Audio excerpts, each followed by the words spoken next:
Part 29. Biglang iniunat ni Trisha ang kanyang kamay at pagkatapos ay hinawakan ang kamay ni Lucas at nag-umpisang magpaawa rito. Aalis ka na ba? Tanong nito sa kanya. Yes. Since okay ka na ay hindi na tama para sa akin na magtagal pa rito. Nasabi ko na rin naman sa iyo na may asawa na ako. Hindi maganda na manatili ako rito, nandito naman si Kathy na makakasama mo. Mabilis na sabi niya rito. Tatawag na lang ako mamaya. Sabi ni Lucas kay Trisha. Nang marinig naman ito ni Trisha ay halos maiyak ito. Naniniwala ka sa mga pictures na iyon di ba? Tanong nito sa kanya. Akala mo rin sa akin ay napakaraming lalaking nilalandi sa ibang bansa. Dagdag pa nitong sabi sa kanya. Maniwala ka sa akin Lucas. Sa loob man o sa labas ng bansa ay ikaw lang ang mahal ko. Sabi pa nito sa kanya at pagkatapos ay nag-umpisang umiyak. Samantala si Luca naman ay walang ibang maramdaman sa kanyang dibdib kundi galit.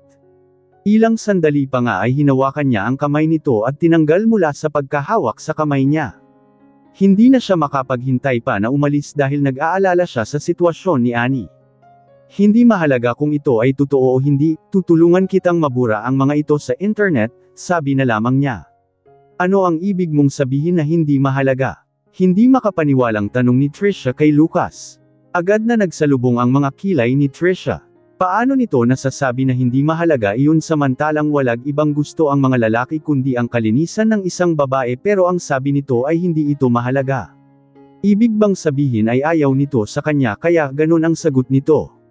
Lucas sabihin mo nga sa akin ang Thought 00, ayaw mo na ba sa akin?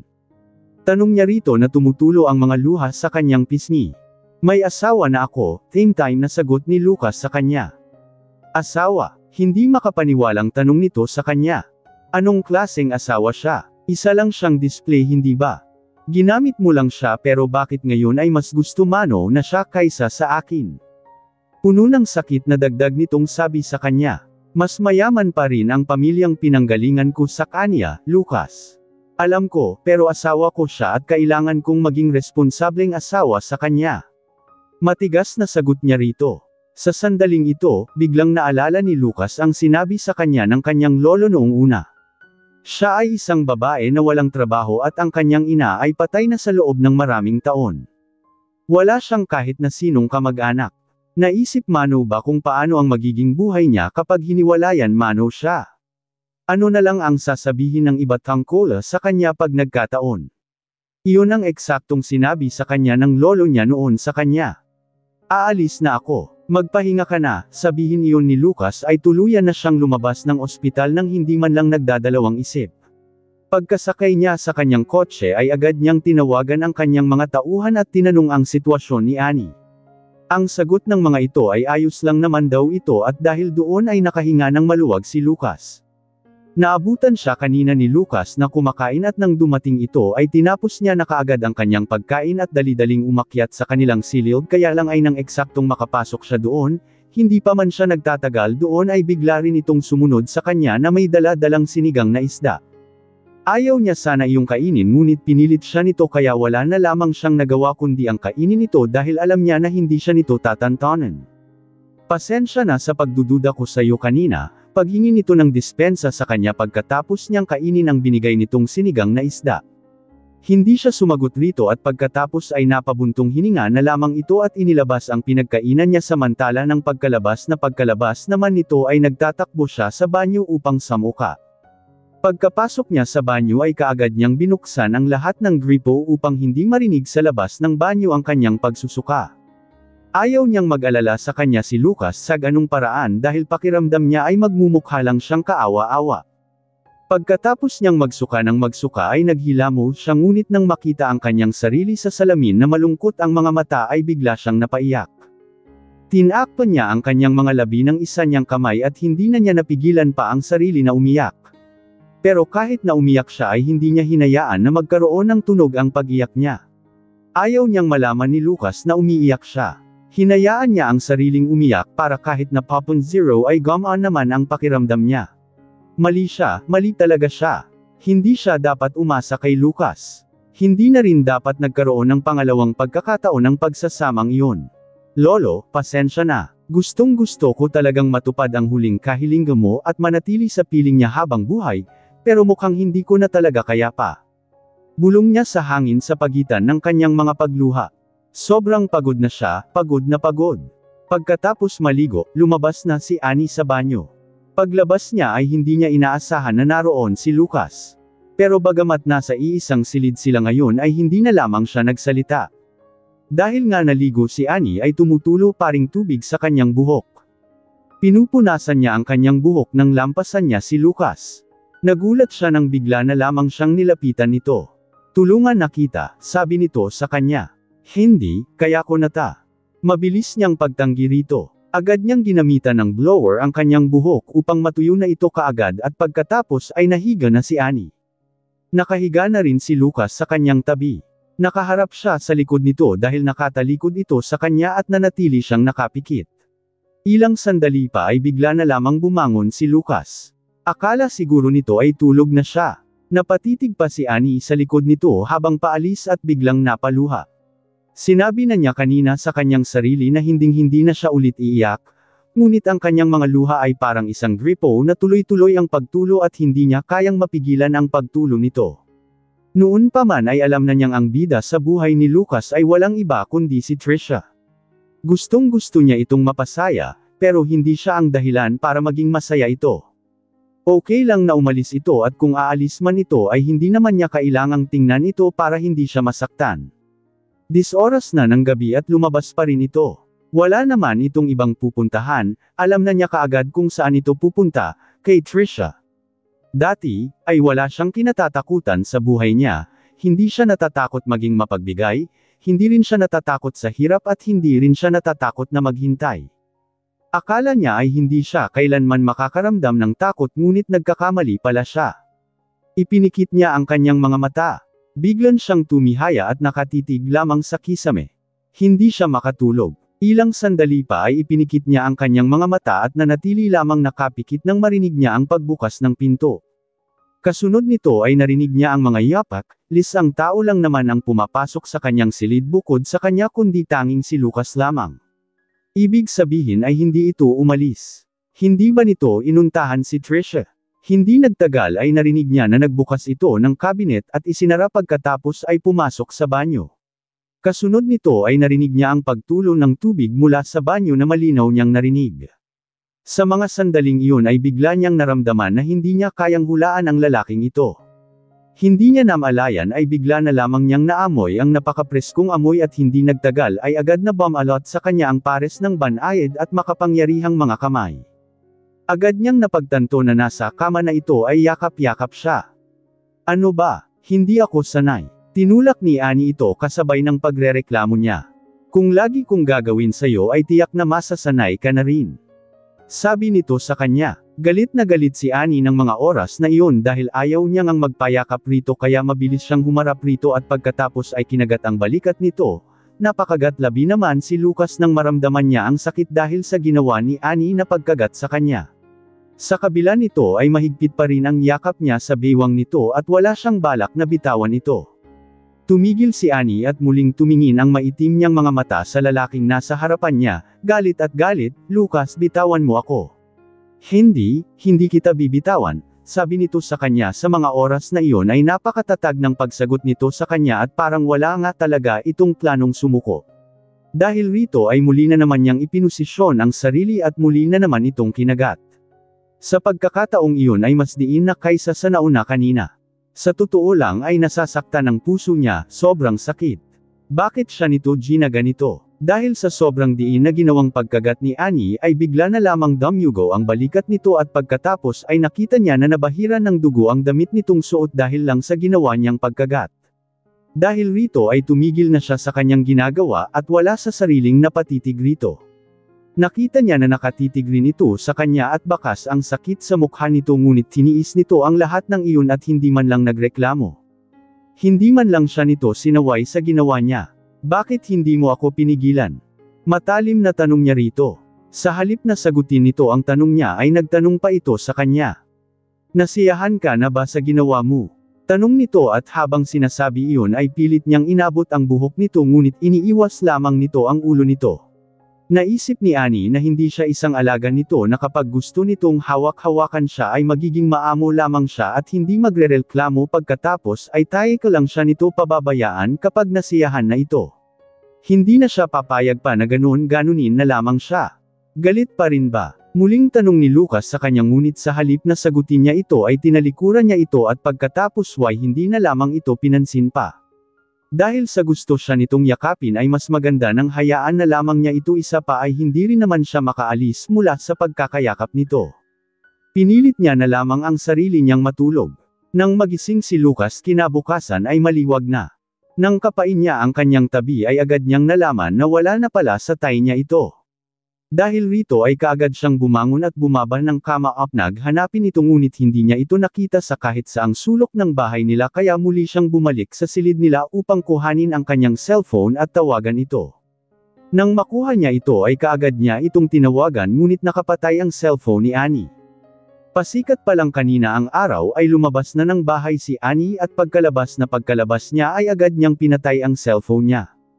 Kaya siya lumabas ng maaga ay ayaw niya na may manggulo sa kanya, ang tanging gusto niya lamang ay ang maglakad siya ng mag-isa. Nang mapadaan siya sa isang cake shop sa plaza, bigla niyang narinig ang isang taong sumisigaw ng slogan ng promosyon, hindi sinasadya na sumilip si Annie dito at doon niya na-realize na ngayon pala ang kanyang kaarawan. Oo nga, birthday niya pala ngayon. Hindi niya akalain na maging siya ay nakalimutan pa niya ang sarili niyang kaarawan. Noon ay ang kaarawan niya ang laging hinihintay niya. Noong panahong iyon, kahit na hindi sila mayaman at madalas na may utang ang kanilang pamilya, basta't sumapit ang kaarawan niya ay tiyak na ibibili siya ng kanyang ina ng maliit na cake. Noong panahong iyon ang pinakapaborito niyang kainin ay hipon kaya lagi siyang ipinagluluto ng kanyang ina ng hipon at ibinabalatan pa siya nito upang kapag kakainin na niya ay isusubo na lamang niya. Ngayon kahit na palagi na siya nakakakain ng hipon ay palagi niya pa ring naaalala ang luto ng kanyang ina ngunit kahit na gustuhin niya pang kainin iyon ngayon ay alam niyang hindi na niya iyon matitikman pamang muli. Naaalala niya pa na sa gabi ng kanyang birthday ay pinapatay nito ang lahat ng ilaw at taye ka nito sinisindihan ang kandila ng kanyang cake. Pagkatapos ay taye ka siya nito nilalagyan ng korona sa kanyang ulo. Noong bago siya mag-14 wala siyang ibang gusto kundi ang makapag-aral at may ahon sa kahirapan ang kanyang ina at mapatigil na sa pagsusugal ang kanyang ama. Masasugal. Pagkatapos ng edad na 14 ay doon na niya nakilala si Lucas at doon siya nagkaroon pa ng isa pang birthday wish, na balang araw kapag nagkita silang muli ay magiging malapit na sila sa isa't isa. Sa totoo lang ay hindi naman niya inisip na balang araw at pakakasalan siya nito at nagiging asawa nito. Wala pa iyon sa batang isip niya noo. Pero palagi niyang iniisip na ang muling pagkukross ng landas nila ay kaloob talaga ng Diyos. Minsan pumapasok din sa isip ni Annie na siguro ganito nagbuhay niya ngayon kung hindi nag-cross muli ang landas nilang dalawa. Kung sakaling nang hindi sana sila nagkita di sana ay hindi niya nararanasang masaktan ngayon nang. Dahil rito, ang cake shop ay napakaabala dahil sa promo at napakaraming tao sa loob. Hindi niya namalaya na maging siya pala ay pumaust na rin sa loob ng shop. Hello miss, anong klaseng cake ang gusto ninyo? Agad na tanong ng isang staff ng shop na iyon sa kanya. Gusto ko ng creamy cake, agad niyang sabi rito. Hindi siya makakain ng mga base ng cake dahil nga sa allergy niya kaya sa huli ang inirekomenda ng staff sa kanya ay ang strawberry milfoil, na ang bawat layer ay may mayamang cream. Lumabas si Annie sa cake shop dala ang cake na binili niya at nang makita niya ang figure na nakatalikod sa kanya ay bigla na lamang siyang natigilan. Paano siya natagpuan nito? Napahigpit ang hawak niya sa dala niyang box ng cake at agad niyang naramdaman ang pagtigas ng buong katawan niya. Sa sandaling iyon naman ay bigla na lamang itong humarap sa kanya at lumapit. Bakit ka lumabas ng mag-isa at hindi ka man lang nagpaalam sa akin? Tanong nito sa kanya kaagad ng may banayad na tinig. Nang makita ni Annie wala ng paraan para maiwasan ito ay wala na siyang ibang nagawa pa kundi ang sagutin na lamang ang tanong nito. Gusto ko kasing samagap ng preskong hangin, kaya lumabas ako. Mabilis niyang sagot rito. Wala namang problema doon, pero bakit kailangang patayin mo pa ang cellphone mo? Tanong nito sa kanya at pagkatapos ay napatingin sa isang kamay niyang nakahawak sa kanyang cellphone. Wala siyang nagawa kundi ang mapakagat labi na lamang at napaisip kung ano nga ba ang pinakamagandang isasagot niya sa tanong nito. Baka nalobat na ito kaya namatay na lang bigla, sagot niya rito at pagkatapos ay nag-iwas ng tingin kay Lucas. Samantala lingid sa kaalaman ni Annie na halos maikot nila ang buong lungsod para lang hanapin ito at hindi na niya binanggit pa rito ang tungkol doon. Sa huli ay mabilis siyang humakbang para mas lumapit pa rito at dali-daling hinawakan ang kamay nito. Ngayong nandito na si Lucas ay alam ni Annie na hindi na siya makakatakas pa mula rito. Hindi na lamang siya tumutol at hinayaan niya itong akayin siya pagkatapos ay sumunod rito. Sa labas ng bintana ay tahimik na nakatanaw sa bintana. Doon niya napansin na bigla na lamang lumakas ang hangin at para bang uulan ng malakas. Nang lumiko ito pakaliwa sa traffic light ay napagtanto niya na iba ang daang tinatahak nila kaya kaagad niya itong nilingan at tinanong. Hindi mo ba ako ihahatid pa uwi? Kumain na muna tayo, sabi ni Lucas sa kanya. Okay, walang gana niyang sagot rito at walang ekspresyon sa mukha. Hindi na rin siya nakipagtalo pa rito at hindi siya tumanggi kahit na saan siya nito dalhin. Nang huminto ang kotse sa tapat ng isang restaurant ay doon namang eksaktong bumuhos ang napakalakas na ulan sa labas. Ang lalaki rin ng patak nito. Dahil walang underground parking ang restaurant ay kailangan nilang pumasok mula sa labas. Agad niyang binuksan ang pinto ng kotse at handa na sanang bumaba nang bigla niyang narinig ang boses ni Lucas. Maghintay ka, sandali, sabi nito. Ilang sandali pa ay bumaba ito ng kotse at pagkatapos ay daladala ang payong at binuksan bago tuluyang umikot sa tapat niya. Pagkarating niya sa tapat niya ay kaagad nitong inilahad ang kamay ang sinabing, halika na. Hindi naman na nagpakipot pa si Annie at dali-daling hinawakan ang nakalahad nitong kamay at pagkatapos ay hinawakan niya ito at lumabas. Salamat, sabi niya rito. Matapos niya itong pasalamatan ay lumabas na rin siya ng kotse. Ngayon ay hindi na siya ang mangmang at walang alam na bata noon. Matagal na ang nakalipas noong panahon na isang candy lamang ang nagpapasaya sa kanya. May mga pagkakataon na nasasaktan siya at ang tamis na iyon ay hindi na kayang pagalingin pa ang sakit na nararamdaman niya. Sa mga oras na iyon ay napakalamig pa rin ng puso niya at napakasakit pa rin. Sa pangalawang palapag siya dinala ni Lucas, sa may VIP room na may napakaganda ng ambience ng paligid. Sa silid ay napakatahimik. Tanaw mula doon ang maliit na hardin sa ibaba at rinig rin ang napakalakas na tunog ng ulan mula sa labas. Pagdating nila doon sa loob ay agad na pumasok ang manager at magalang na nagtanong kay Lucas. Mr. Montenegro, ihahain na po ba ang pagkain ngayon? Tanong nito sa kanya. Agad naman siyang nilingaw ni Lucas nang wala sa oras. Gutom ka na ba? Tanong nito sa kanya. Hindi pa naman pero ikaw ang bahala. Mabilis niyang sagot rito. Agad naman na tumingin si Lucas sa manager. Sige ihain mo na ngayon, mabilis na sabi nito sa manager. Ilang sandali pa nga ay yumuko ito at pagkatapos ay umalis sa harapan nilang dalawa. Inakay siya ni Lucas sa isang lamesa at pinaupo. Hindi nagtagal ay sunod-sunod nang inilagay sa kanilang mesa ang mga napakaraming putahe ng ulam at ang bawat ulam ay puno ng kulay at mukhang masasarap. Kasabay nito ay biglang na lamang umalangaw-ngaw sa buong silid ang pamilyar na tunog sa buong ikalawang palapag. Ito ay nanggagaling sa isang piano at ito ang mga kanta na paboritong-paborito niya. Ilang sandali pa ay bigla na lamang namatay ang ilaw sa buong silid. Hindi niya rin napansin na isinara pala ng mga ito ang mga kurtina ng silid na iyon kaya sobrang napakadilim ng silid. Tumigil rin ang musika na nagmumula sa piano. Kaya akala ni Annie ay bigla na lamang nawalan ng kuryente, ngunit sa susunod na sandali ay bigla na lamang may isang napakagandang cake ang dinala sa mesa nila at pagkatapos ay nakita niya si Lucas na may hawak na pumpo ng kulay pulang rosa sa kamay nito at nakatitig sa kanya ng malumanay. Pagkatapos ay dahan-daw ang ngumiti sa kanya. Maligayang kaarawan, Annie, bati nito sa kanya at pagkatapos ay iniabot nito sa kanya ang bulaklak at hinalikan siya sa kanyang pisngi. Sa mga oras na iyon ay bigla siyang hindi nakagalaw at halos hindi makapaniwala. Biglang bumukas ang ilaw sa silid. Sa hindi niya malamang dahilan ay bigla na lamang lumambot ang puso niya nang wala sa oras. Ikaw paano, hindi siya magawang makapagsalita ng maayos dahil sa sayang nararamdaman niya sa kanyang puso ng mga oras na iyon. Naalala mo pala, hindi makapaniwalang tanong niya rito at ang boses niya ay bigla na lamang nanginig. Siyempre, ano ka ba naman? Hindi naman ito nawala sa isip ko, isa pa ay napakatagal ko nang naihanda ito. Sabi ni Lucas sa kanya. Sa 2 taon nilang pagsasama ay hindi naman niya ito laging kasama kapag nagdiriwang siya ng kanyang birthday. Lagi lamang nitong inuutusan si Kian para ibigay sa kanya ang mga regalo nito at maging ang cake na in-order nito. Hindi siya halos makapaniwala na personal siya nitong binati at binigyan pa siya nito ng cake. Hindi niya maiwasang makaramdam ng init sa kanyang puso na kung saan ay tila may mainit na kamay na humaplos rito. Binigyan pa siya nito ng kwintas at hikaw, ang kwintas ay isinuot nito sa kanyang leeg. Hindi siya tumanggi ng mga oras na iyon at hinayaan niya lamang ito. Tila ito isang napaka-responsableng asawa na talagang binibigyan siya ng isang napakagandang pagkakataon para maging maganda ang kanyang kaarawan.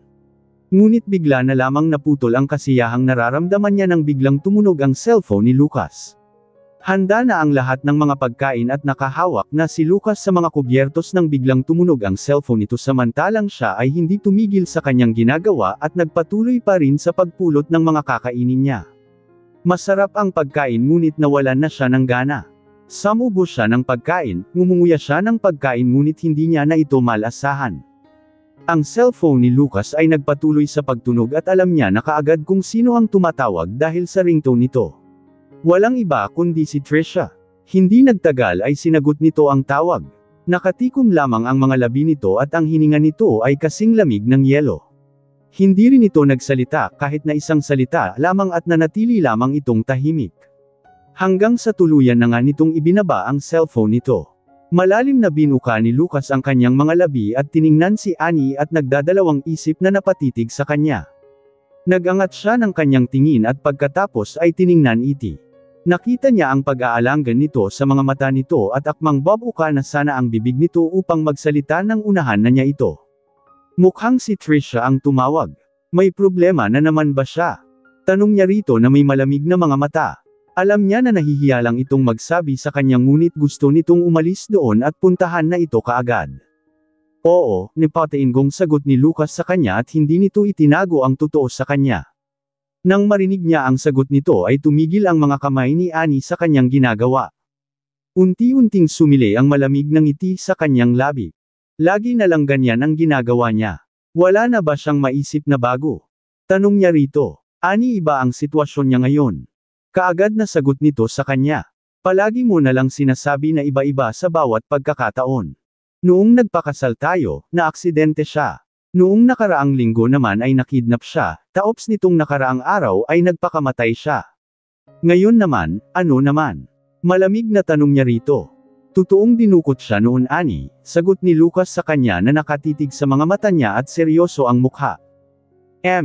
Napangiti si Annie at pagkatapos ay napatitig din sa kanya. Lahat na lamang ng dahilan niya ay masasabi kong kakaiba. Lucas, hindi mo ba naiisip na ang lahat ng ginagawa niya ay peke at pinapaniwala ka lang niya?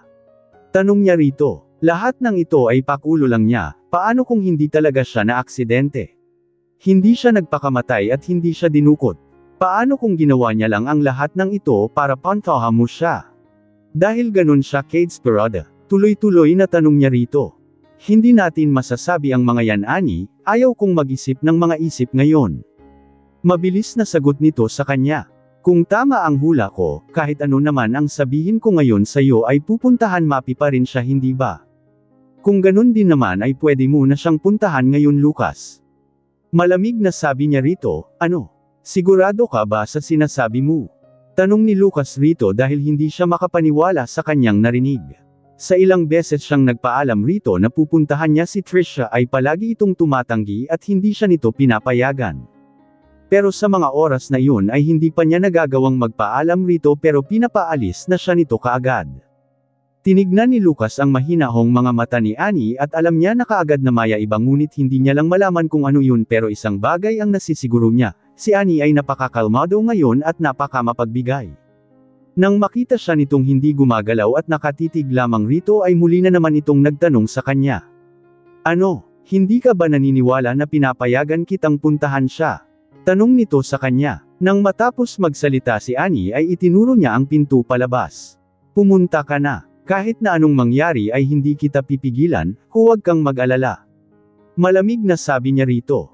Isa pa ay lagi akong napapaisip na ikaw lagi yung mali, pero mali pala ako dahil ako talaga yung may mali.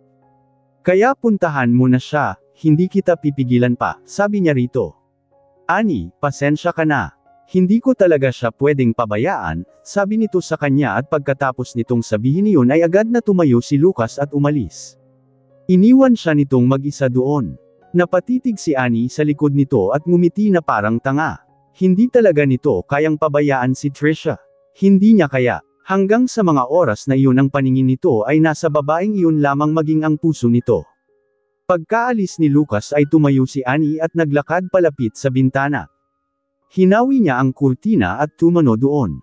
Mula sa ikalawang palapag ay malinaw niyang nakita ang figure ni Lucas. Ni hindi ito gumamit ng payong at basta na lamang sumuong sa ulan. Hindi nito inalintana ang ulan kahit na nabasa na ang katawan nito. Hindi niya alam kung ano ang nagtulak sa kanya pero nagmamadali siyang tumakbo pababa at sinundan ito. Lucas. Sumigaw siya ng malakas. Kahit na napakalakas ang ulan at walang kasiguraduhan kung maririnig ba siya nito ay sumigaw pa rin siya. Pero sa kabila ng napakalakas na buhos ng ulan ay narinig pa rin ni Lucas ang pagtawag sa kanya ni Annie kaya napatigil siya sa kanyang paglalakad sa gitna ng napakalakas na buhos ng ulan. Nang lumingon siya ay nakita niya si Annie na palabas na ng pinto at unti-unti na itong nabasa. Hindi man lang nito inalala ang sarili at dumiretso sa harapan niya. Bakit mo ako sinundan? Napakalakas ng ulan. Bumalik ka sa loob. Seryosong sabi niya rito. Annie, bumalik ka na sa loob, napakanipis lang ng suot mo at baka magkasakit ka sa ginagawa mo, dagdag pa niyang sabi rito. Hindi naman nagsalita si Annie at tahimik lang siyang tiningnan ni Ro. Pumasok ka na doon. Tinawagan ko na si Kian para sunduin ka, sabi niya ritong muli. Ikaw, paano ka? Tanong ni Annie rito bigla. Hindi niya lubos akalain na ganito pala talaga ito kadesperado pagdating sa babaeng mahal nito. Ako na ang bahala sa sarili ko, sagot nito sa kanya at pagkatapos lamang magsalita ni Lucas nang pumarada ang sasakyan sa harapan nila at dali-daling bumaba ng kotse si Kian na may dala-dalang isang payong sa kamay nito. Agad na bumaling si Lucas rito. Ikaw na ang baalang mag-uwi sa kanya. Sabi nito. Matapos bigyan ng utos si Kian ay muli na namang tumalikod si Lucas at handa na sanang umalis. Ma'am, halika na po kaya at ihahatid ko na po kayo pauwin. Magalang na sabi ni Kian sa kanya at pagkatapos ay binuksan na nito ang isang payong at ipinayong sa kanya. Samantala ay napatingala naman si Annie sa kanyang ulo sa may mismong payong at napatitig sa papalayong si Lucas. Ibigay mo sa kanya ang payong, utos niya kay Kian. Ma'am, mas kailangan niyo ang payong na ito ngayon, isa pa ay iyon din naman ang bilin ni Sir sa akin. Mabilis rin namang sagot ni Kian sa kanya. Ngumiti si Annie at pagkatapos ay malamig na tinitigan ito. Ibigay mo na sa kanya dahil hindi ko yan kailangan. Sa totoo lang ay halos ayaw na niya sa lahat ng galing rito. Ano ang gagawin niya sa payong na iyon? Pero ma'am, bago pa man matapos ni Kian ang sinasabi nito ay mabilis siyang nagsalita. Ako na lang ang magbibigay sa kanya, mabilis na sabi niya rito at akmang kukuhanin na sana niya ang payong pero agad na nagsalita si Kian. Okay po ma'am, sige, ibibigay ko na po sa kanya, sabi nito sa kanya at mabilis na tumalikod kay Annie para habulin si Lucas. Hindi sumagot si Annie at sinundan lamang ng tingin si Kian na papalayo. Samantala, nang marinig ni Lucas ang sinabi ni Kian ay labis siyang nag-ali dahil sa ipinilit pa talaga ni Annie na ibigay sa kanya ang payong. Pero sir, siguro ay nag-aalala lang siya sa inyo.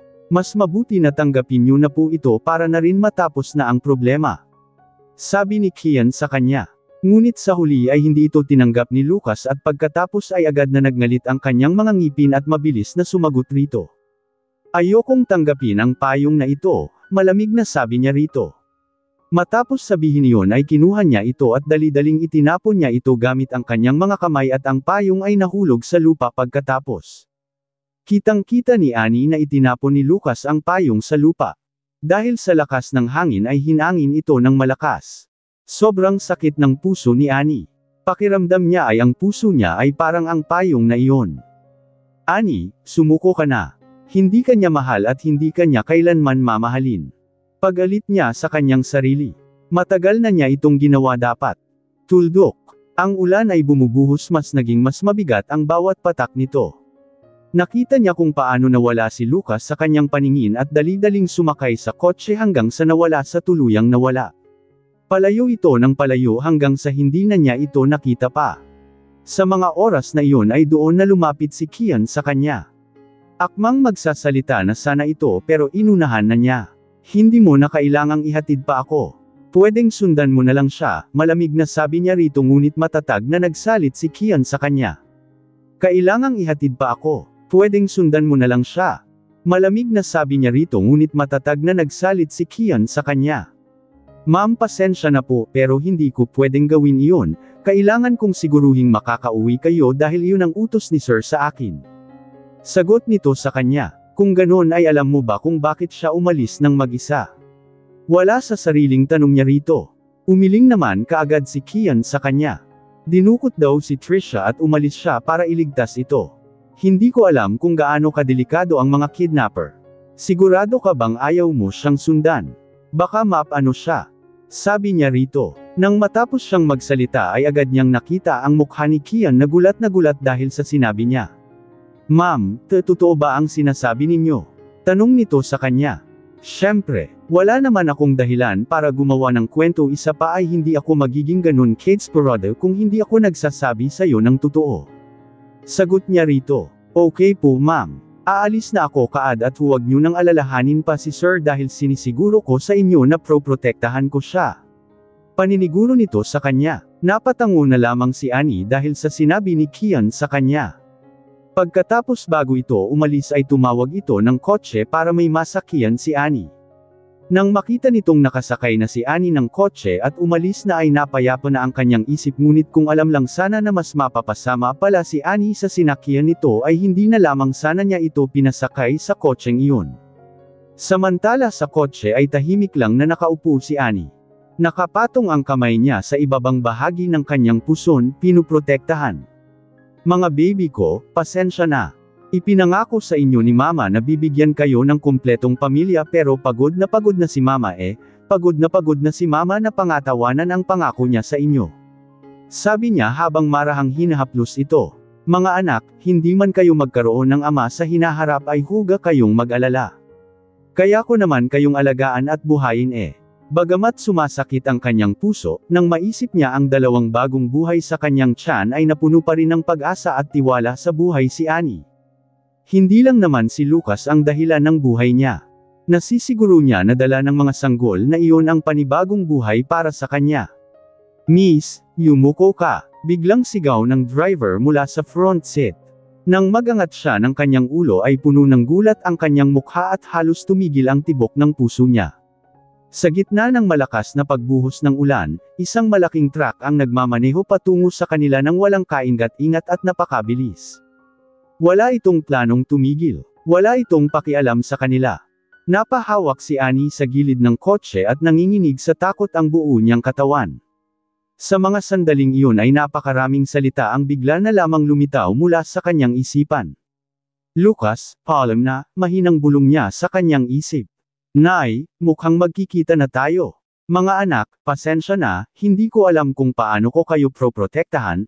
Mabilis niyang kinuha ang bag niya at inilagay sa kanyang tiyan at pagkatapos ay mabilis na yumuko upang protektahan ang kanyang tiyan. Napapikit siya, kasabay ng malakas na pagsalpok ng sasakyan. Bang sa sumunod na sandali ay naramdaman niya na ang kotseng sinasakyan niya ay nagpagulong-gulong hanggang sa maramdaman niya ang pagkahilo. Bumagsak ang ulo ni Annie sa sahig ng kotse.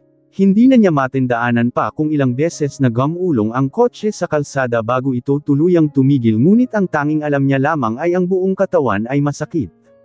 Lalo na ang kanyang ulo, sobrang sakit nito. Pakiramdam niya ay para nang hihiwalay na ang kaluluwa niya dahil sa sobrang kirot ng ulo niya. Sa pamamagitan ng rearview mirror ay nakita ni Annie na patuloy na nagmanyobra ang sasakyang nakabangga sa kanila hanggang sa palayo na ito ng palayo. Sobrang sakit ng ulo niya at pakiramdam niya ay sesabog na ito, pero pinilit niya pa rin ang sarili niyang manatiling gising. Dahan-dahan siyang gumalaw, inipon niya talaga ang lahat ng kanyang makakaya at pagkatapos ay tiningnan ang kanyang harapan, nakita niya ang driver na nakasubsob sa harap ng manibela at umaagos ang dugo mula sa ulo nito. Pinilit niyang abutin ito at ginamit ang natitira niya panglakas para yugyugan ito. Gumising ka Manong. Gumising ka, sabi niya rito. Kailangan mong kumapit Manong, nahihirapang sabi niya at naghahabol ng kanyang paghinga. Biglang napaiyak si Annie at pinilit na sumigaw lalo na nang makita niya na hindi na ito gumagalaw at wala siyang nakuhang sagot mula rito. Bukod pa doon ay mas dumarami pa ang dugo na umaagos mula sa kanyang ulo at ang amoy ng dugo ay kumalat sa loob ng sasakyan.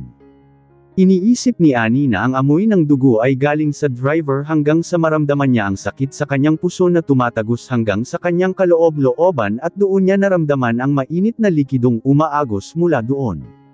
Bigla siyang kinabahan at natakot, halos ayaw niyang ibaba ang kanyang ulo upang tingnan ito.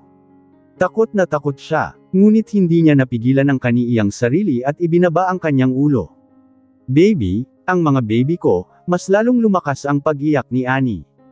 Gusto niyang humingi ng tulong, gusto niyang makalabas doon at higit sa lahat ay gusto niyang pumunta sa ospital. Ngunit ang pinto ay ng kotse ay nakaharang, kung saan ay naiupi pa ito. Ang ulan sa labas ay nananatiling napakalakas ng buhos at halos walang mga kotse na dumadaan sa kalsadang iyon dahil sa ibang daan siya idinaan ng driver, kahit na sumigaw siya ay walang makakarinig ng paghingi ng tulong niya. Napaisip siya kung ano ba ang dapat niyang gawin para maisalba ang mga anak niya. Napahawak siya sa pagitan ng kanyang mga hita at pilit na sinapo iyon upang hindi umagos ang dugo mula doon. Mga anak, please kumapit pa kayo. Magiging maayos rin ang lahat, bulong niya sa pagitan ng kanyang mga pagluha. Kumapit kayo, ililigtas kayo ni Mommy. Mga anak, huwag kayong umalis please, huwag niyong iwan si Mommy ha. Parang gripo ang pagtulo ng luha ni Annie habang ibinubulong ang mga iyon. Takot na takot siya, takot na takot. Bigla siyang napalunok at pinigil ang sarili. Kinalma niyang pilit ang sarili niya. Hindi Annie, hindi ka dapat magpanik, dapat ay manatili ka pa ring kalmado. Bulong niya sa kanyang sarili. Kapag kalmado ka lang ay maliligtas ka at ang mga sanggol. Sabi niya, habang humihingal siya ay pinisil ni Annie ang kanyang palad ay pilit na pinapanatili ang kanyang sarili na gising at kalmado. Hindi mailigtas ng takot ang tao, sa pamamagitan lamang ng pagkalma ay makakahanap siya ng paraan. Hanggang sa may pumasok sa isip niya, tama ang kanyang cellphone. May cellphone siya at kaya pa naman niyang tumawag. Nanginginig ang mga kamay niya na pilit hinanap ang kanyang cellphone sa kanyang bag. Pinilit niyang kalmihin ang kanyang sarili kahit na nanginginig ang mga kamay niya. Sa huli ay sa wakas natagpuan niya ang kanyang bag sa sahig ng kotse sa harap. Nahihirapan siyang gumalaw at nagdadalawang isip siya kung makakaya niya ba itong kuhanin. Sinubukan niyang gumalaw ngunit napasigaw siya sa sakit at napaiyak. Hindi niya ito makukuha, wala na siyang pag-asa pa kapag hindi niya ito nakuha. Ngunit bigla niyang inisip ang mga sanggol sa sinapupunan niya at dahil doon ay mas naging desperado siya. Hinubad niya ang kanyang sapatos at ginamit upang maabot niya ang kanyang bag. Sa labas ng bintana ay bumubuhos ang ulan at sobrang lamig dahil walang tigil ang pag-ihip ng hangin ngunit sa loob ng sasakyang si Annie ay pawis na pawis at ang kanyang mga kamay ay desperado na inaabot ang bag. Dahil sa sakit at kirot ay malamig ang pawis niya sa buong katawan, lalo na sa kanyang puso na para bang may tumutusok sa kanya ng karayom at masakit din ito sa kanyang puso. Ngunit sa kabila ng lahat ng iyon ay hindi siya sumuko. Sa wakas ay naabot niya ang kanyang bag at sa sandaling iyon ay napaluha si Annie sa sobrang galit. Agad niyang binuksan iyon at inilabas ang kanyang cellphone pero di nagtagal ay nalaman niya na may mali sa kanyang cellphone. Ayaw nitong bumukas ngunit hindi siya sumuko. Paulit-ulit niyang sinubukang buksan at hindi niya mabilang kung ilang beses iyon. Sa wakas ay tuluyang umilo ito. Sa mga sandaling iyon ay wala siyang ibang maisip kundi ang tawagan si Lucas. 2 beses niya itong tinawagan ngunit hindi ito sumagot ngunit sa pangatlong pagkakataon ay tuluyan na nga nitong sinagot ito. Lucas, iligtas mo ako. Agad niyang sigaw nang sagutin nito ang tawag niya. Samantala dahil sa sinabi ni Annie ay bigla siyang nag-alala. Bakit, anong problema? Kaagad niyang tanong rito. Lucas, na aksidente ako at hindi ako makalabas ng sasakyan. Please iligtas mo ako, bilisan mo please, pakiusap niya rito. Nasa panganib na ang mga baby niya. Samantala nang tawagan ni Annie si Lucas ay bigla siyang nabuhayan ng pag-asawa. Naisip niya na kapag nakuha na ng mga kidnapper ang pera pang tubos kay Trisha ay tiyak na pakakawalan na nila ito pero siya. Iba siya, na aksidente siya sa kotse at sobrang sakit ng buong katawan niya. Kapag hindi siya kaagad nagamot at nadala sa ospital ay baka mamatay na siya. Gayunman, hindi niya akalain na hindi siya pakikinggan ni Lucas. Ani, hindi naman siguro nakakatawa ang ganitong klaseng biro, malamig na sabi nito sa kanya. Nang marinig niya ang sinabi nito ay halos manlamig ang buong pagkatao niya. Tumaas ang sulok ng labi niya. Gusto niyang tumawa, pero hindi niya magawa. Gusto niyang umiyak, pero hindi siya makaiyak. Biro, Lucas, sa tingin mo ba ay nagsisinungaling ako sa'yo? Tanong niya. Desperado siyang mabuhay kaya niya ito tinawagan pero ito lang pala ang mapapala niya. Ang masikip na kotse ay puno na ng init, ang init ng makina ay sumisingaw na sa loob. Mainit na rin ang ibinubuga niyang hangin dahil nakasarado ang sasakyan. Ang kanyang puso ay nanlamig dahil sa mga salita nito sa kanya. Sobrang lamig maging ang buong katawan niya. Mas lalo pang tumindi ang sakit ng ulo niya pero tiniis niya pa rin ito, kaya niya pa namang tiisan ito. Ngunit ang sakit na nararamdaman niya sa kanyang puso ang nagpahina sa kanya. Lucas, hindi ako nagsisinungaling sa iyo. Hindi ko kailangang magsinungaling. Naaksidente talaga ako at sobrang sakit ng buong katawan ko. Nakikiusap ako sa iyo, iligtas mo ako. Pagkatapos niyang sabihin ang mga salitang ito ay walang magawa si Annie kundi ang umungol sa sakit. Sobrang sakit. Annie, malamig ang boses ni Lucas. Napalinaw na sinabi ko kay Kian na hatid kanya pa uwi. Sabi nito sa kanya. Alam kong ayaw mo akong pumunta kay Trisha, pero kung hindi ako pupunta ay baka mamamatay siya. Dagdag pa nito, sabi mo hindi mo ako pipigilan, pero ngayon ano ang ginagawa mo ha? Tanong nito sa kanya. Nang mga oras na iyon ay gustong tumawa ni Annie pero hindi niya magawa. Grabe, iniisip nito na ginagaw niya lamang iyon para pigilan ito na pantahas si Trisha. Lucas, hindi ako nagsisinungaling sa iyo. Naaksidente talaga ako at kung mamamatay si Trisha ay paano naman ako? Tanong niya rito na punong-puno ng hinanakit. Paano kung sasabihin ko sa iyo na hindi lang ako ang pwedeng mamatay kundi pati ang mga baby natin? Tanong niya sa mahinang tinig. Mga baby? Tanong nito. Humigpit ang hawak ni Annie sa kanyang cellphone. Sa huling sandali, alang-alang sa sanggol, sa wakas ay sinabi niya na ang lihim na nakatago sa kanyang puso sa loob ng ilang buwan. Oo, mga baby, hindi ko sinabi sa iyo na 3 buwan na ako nang buntis. Sabi niya rito, sobrang sakit ngayon ng pakiramdam ko at dinudugo ako. Iligtas mo ako, iligtas mo ang mga anak natin please. Nagmamakaawang sambit niya rito. Dumarami na nagdugo na umaagos sa mula sa kanya. Simula nang magsama tayo ay palagi tayong gumagamit ng protection, Annie.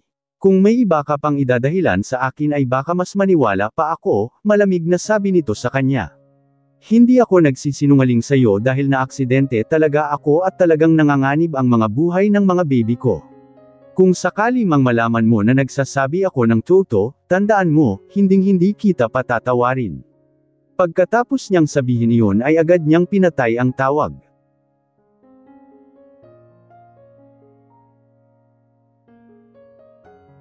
Tapos niyang ibaba ang tawag ay agad ulit siyang nagdial at sa pagkakataong iyon ay ang emergency hotline na ang tatawagan niya.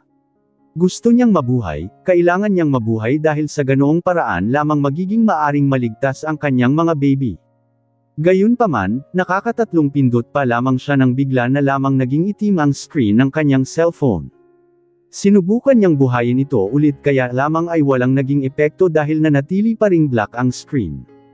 Kung alam niya lang na magyaging gaganon pala ang sagot sa kanya ni Lucas, edi sana ay hindi niya sinayang ang huling pag-asa niya rito. Diretso na lang sana siyang tumawag sa emergency hotline. Napakalaking pagkakamali ng ginawa niyang iyon. Gayunpaman, alam niya na wala namang makakaalam ng mga mangyayari sa mundo, idagdag pa na wala na siyang magagawa pa kahit na manghinayang pa siya.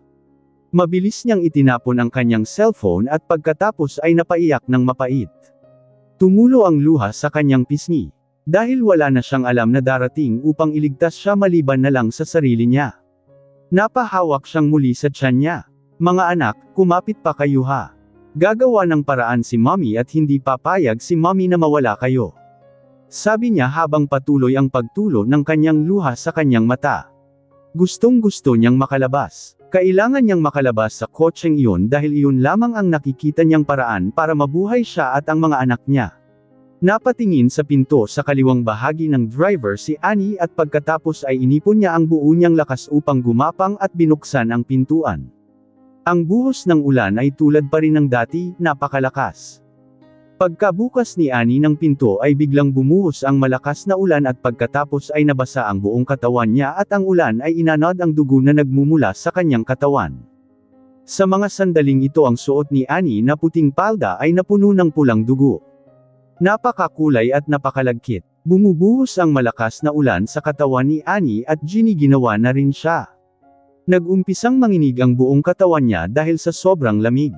Halos mamanhid na rin ang kanyang mga kamay at halos manigas na rin ang buo niyang katawan ngunit pinilit pa rin niya na makalabas ng kotse kahit na papano. Sa wakas ay nakarati na siya sa gilid ng pinto ng kotse at akmang ihahakbang na sana niya nagkanyang mga paa nang maramdaman niya ang sakit na tumatagos mula sa kanyang binti hanggang sa kaloob-looban niya. Ang sakit, sobrang sakit nito. Pero kahit gaano ito kasakit, hindi ito maihahambing sa sakit sa puso niya. Ang sakit na ibinigay sa kanya ni Lucas ay parang isang kutsilyo na naghihiwa sa kanyang puso na pumatay rito. Ganito ba talaga kasakit ito? Hindi niya naiwasang mapatanong sa kanyang isip. Wala man lang dumadaan ng mga sasakyan sa kalsada ng mga oras na iyon. Pinilit ni Annie na makababa ng sasakyan na gumagapang at nagsumikap siya na makarating sa gilid ng kalsada. Naisip niya kasi na baka kung sakali mang may dumaan na kotse ay makita siya at dalhin siya sa ospital o kaya ay tumawag man lang ito ng tulong. Kaya lamang ay ang ulan ay napakalakas at may isang kotse na dumaan ngunit tala wala itong pakialam at basta lamang siya nitong nilampasan kahit na kinakawayan na niya ito. Walang alam na paraan si Annie lalo na at buhay na niya ang nakataya rito lalo na ang buhay ng mga anak niya. Nakita niya na may paparating na sasakyan at pagkatapos ay bigla siyang napapikit. Mabilis niyang pinagalaw ang kanyang kamay upang gumapang patungo sa gitna ng kalsada. Gusto niyang huminto ito, gusto niya itong pahintuan ito. Biglang dumating ang matalim na tunog ng preno at pagkatapos ay ilang pulgada na lamang ang layo niya mula sa kotse. Napapikit siya kanina sa sobrang takot kaya ng mga oras na iyon ay dahan-dahan naman siyang napamulat upang tingnan ang nasa harapan niya. Kung hindi lang siguro ito nakapagpreno kaagad, malamang sa malamang ay patay na siya sa mga oras na iyon. Sa sandaling malaman niya na hindi siya patay, namula ang mga mata ni Annie at napaluha at masayang ngumiti. Agad siyang gumapang palapit sa pinto ng kotse at nagmakaawa. "Naaksidente ako, pwede ba akong makiusap na kung pwede ay tumawag kayo ng ambulansya? Please," nagmamakaawa ako, tumutulo ang luhang pakiusap niya. Nang matapos siyang magsalita ay bigla na lang nabumukas ang pinto ng kotse at sa sumunod na sandali, isang lalaking mataba ang mukha at naglakad pababa. Nang makita siya nito ay inabot nito ang kamay niya at mabilis na itinulak sa kalsada. Gulat na gulat si Annie sa ginawa nito ng mga oras na iyon. May sakit na bumalot sa kanyang puso ng mga oras na iyon at maging sa kanyang puson. Biglang lumakas ang pagdaloy ng dugo mula sa kanyang puson dahil sa ginawa nitong pagtulak sa kanya. Masakit talaga at sa sobrang sakit ay halos hindi na siya makatayo pa. Nang makitang mas dumami pa ang dugong dumadaloy sa katawan niya ay biglang nagsalita ang lalaki. "Baliw kang babae ka, kung gusto mong mamatay, humanap ka ng lugar na walang madadami. Idadamay mo pa akong lintik ka," narinig niya sabi nito sa kanya. "Mamatay ka na kung mamamatay ka," sabi nito sa kanya bago ito tumalikod at bumalik upang sumakay sa kotse nito. Ilang sandali pa ay pinagmasdan ni Annie ang mabilis na takbo ng kotse papalayo sa kanya at habang paalis ito ay natalsikan pa siya ng tubig dahil sa pag-arangkada nito. Sa isang iglap ang kanyang katawan at mukha ay nabalutan ng dumi at bigla siyang nanlumo at nanliit sa sarili niya. Gusto niyang hilahin ang sarili niya sa gilid ng kalsada dahil alam niya kung gaano kadelikado sa gitna ng kalsada. Gayunman, wala na siyang natitirang lakas pa. Sobrang sakit na ng katawan niya at habol-habol na rin niya ang kanyang paghinga. Isa pa ay bigla na lamang niyang naisip ang kanyang ina at ang lolo ni Lucas, sobrang namimiss niya na ang mga ito. Siguro this time, hindi na siya papaboran pa ng Diyos at kailangan niya na talagang samahan ang mga ito. Baka mas magiging masaya siya sa langit kaysa dito. At least doon ay may nanay siya na nagmamahal sa kanya at ang kanyang lolo na mahal rin siya doon sa langit. Protektahan siya ng mga ito at hindi siya hahayaan pang magdusa o makaramdam man lang ng kahit na kaunting sakit man lang. Ang mga baby niya ay kasama niya rin, hindi sila maghihiwalay pa. Doon ay sama-sama sila at magiging masaya. Sorry mga anak ko, hindi na kayang tuparin ng mommy ang pangako niya. Pero huwag kayong mag-alala, kahit anong mangyari ay makakasama niyo pa rin si mommy. Ngumiti siya. Ito ay ang magiging huling ngiti sa mukha niya at pagkatapos ay inilagay ni Annie ang kanyang kamay sa kanyang ibabang tiyan at ganap nang tinanggap ang kapalaran niya na wala ng pag-asa pa na mabuhay pa siya at ang mga anak niya. Sumusuko na siya dahil alam niya na wala nang darating na magliligtas sa kanila. Wala na ang nanay niya at maging ang kanyang lolo. Ang tatay niya ay puro sugal lang ang alam.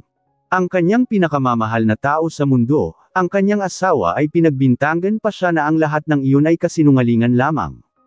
Hindi siya nito pinaniwalaan. O alam ni Lucas na nagsasabi siya ng totoo pero pinili pa rin nito na unahin si Trisha dahil ito ang mahal nito. Ani, talo ka. Talo ka na talaga. Doon lang siya natauhan at napasambit kasabay ng kanyang pagpikit. Lucas, kung totoo mang may pangalawang buhay, hindi ko hinihiling na muli ka pang makita. Column, Lucas. This time ay totoo na. Abala sa pagmamaneho si Billy, napakalakas pa rin ang buhos ng ulan at halos napakahirap makita ng daan dahil madilim ang Lacangitan. Biglang siyang napatitig sa kanyang harapan upang tingnan ito ng mabuti. Napahigpit rin ang hawak niya sa mebela ng mga oras na iyon at napatitig sa kanyang harapan at mabilis na napalingon sa kanyang tabi. Boss, bakit parang may aksidente sa harap natin? Sobrang lakas kasi ng ulan at hindi ko alam kung tama ba ako, tingnan nyo nga. Sabi ni Billy kay Greg. Nang marinig naman ni Greg ang salitang aksidente ay agad na napamulat ng mga mata si Greg at mabilis na sumilip sa kanyang harapan at seryosong tingnan ito.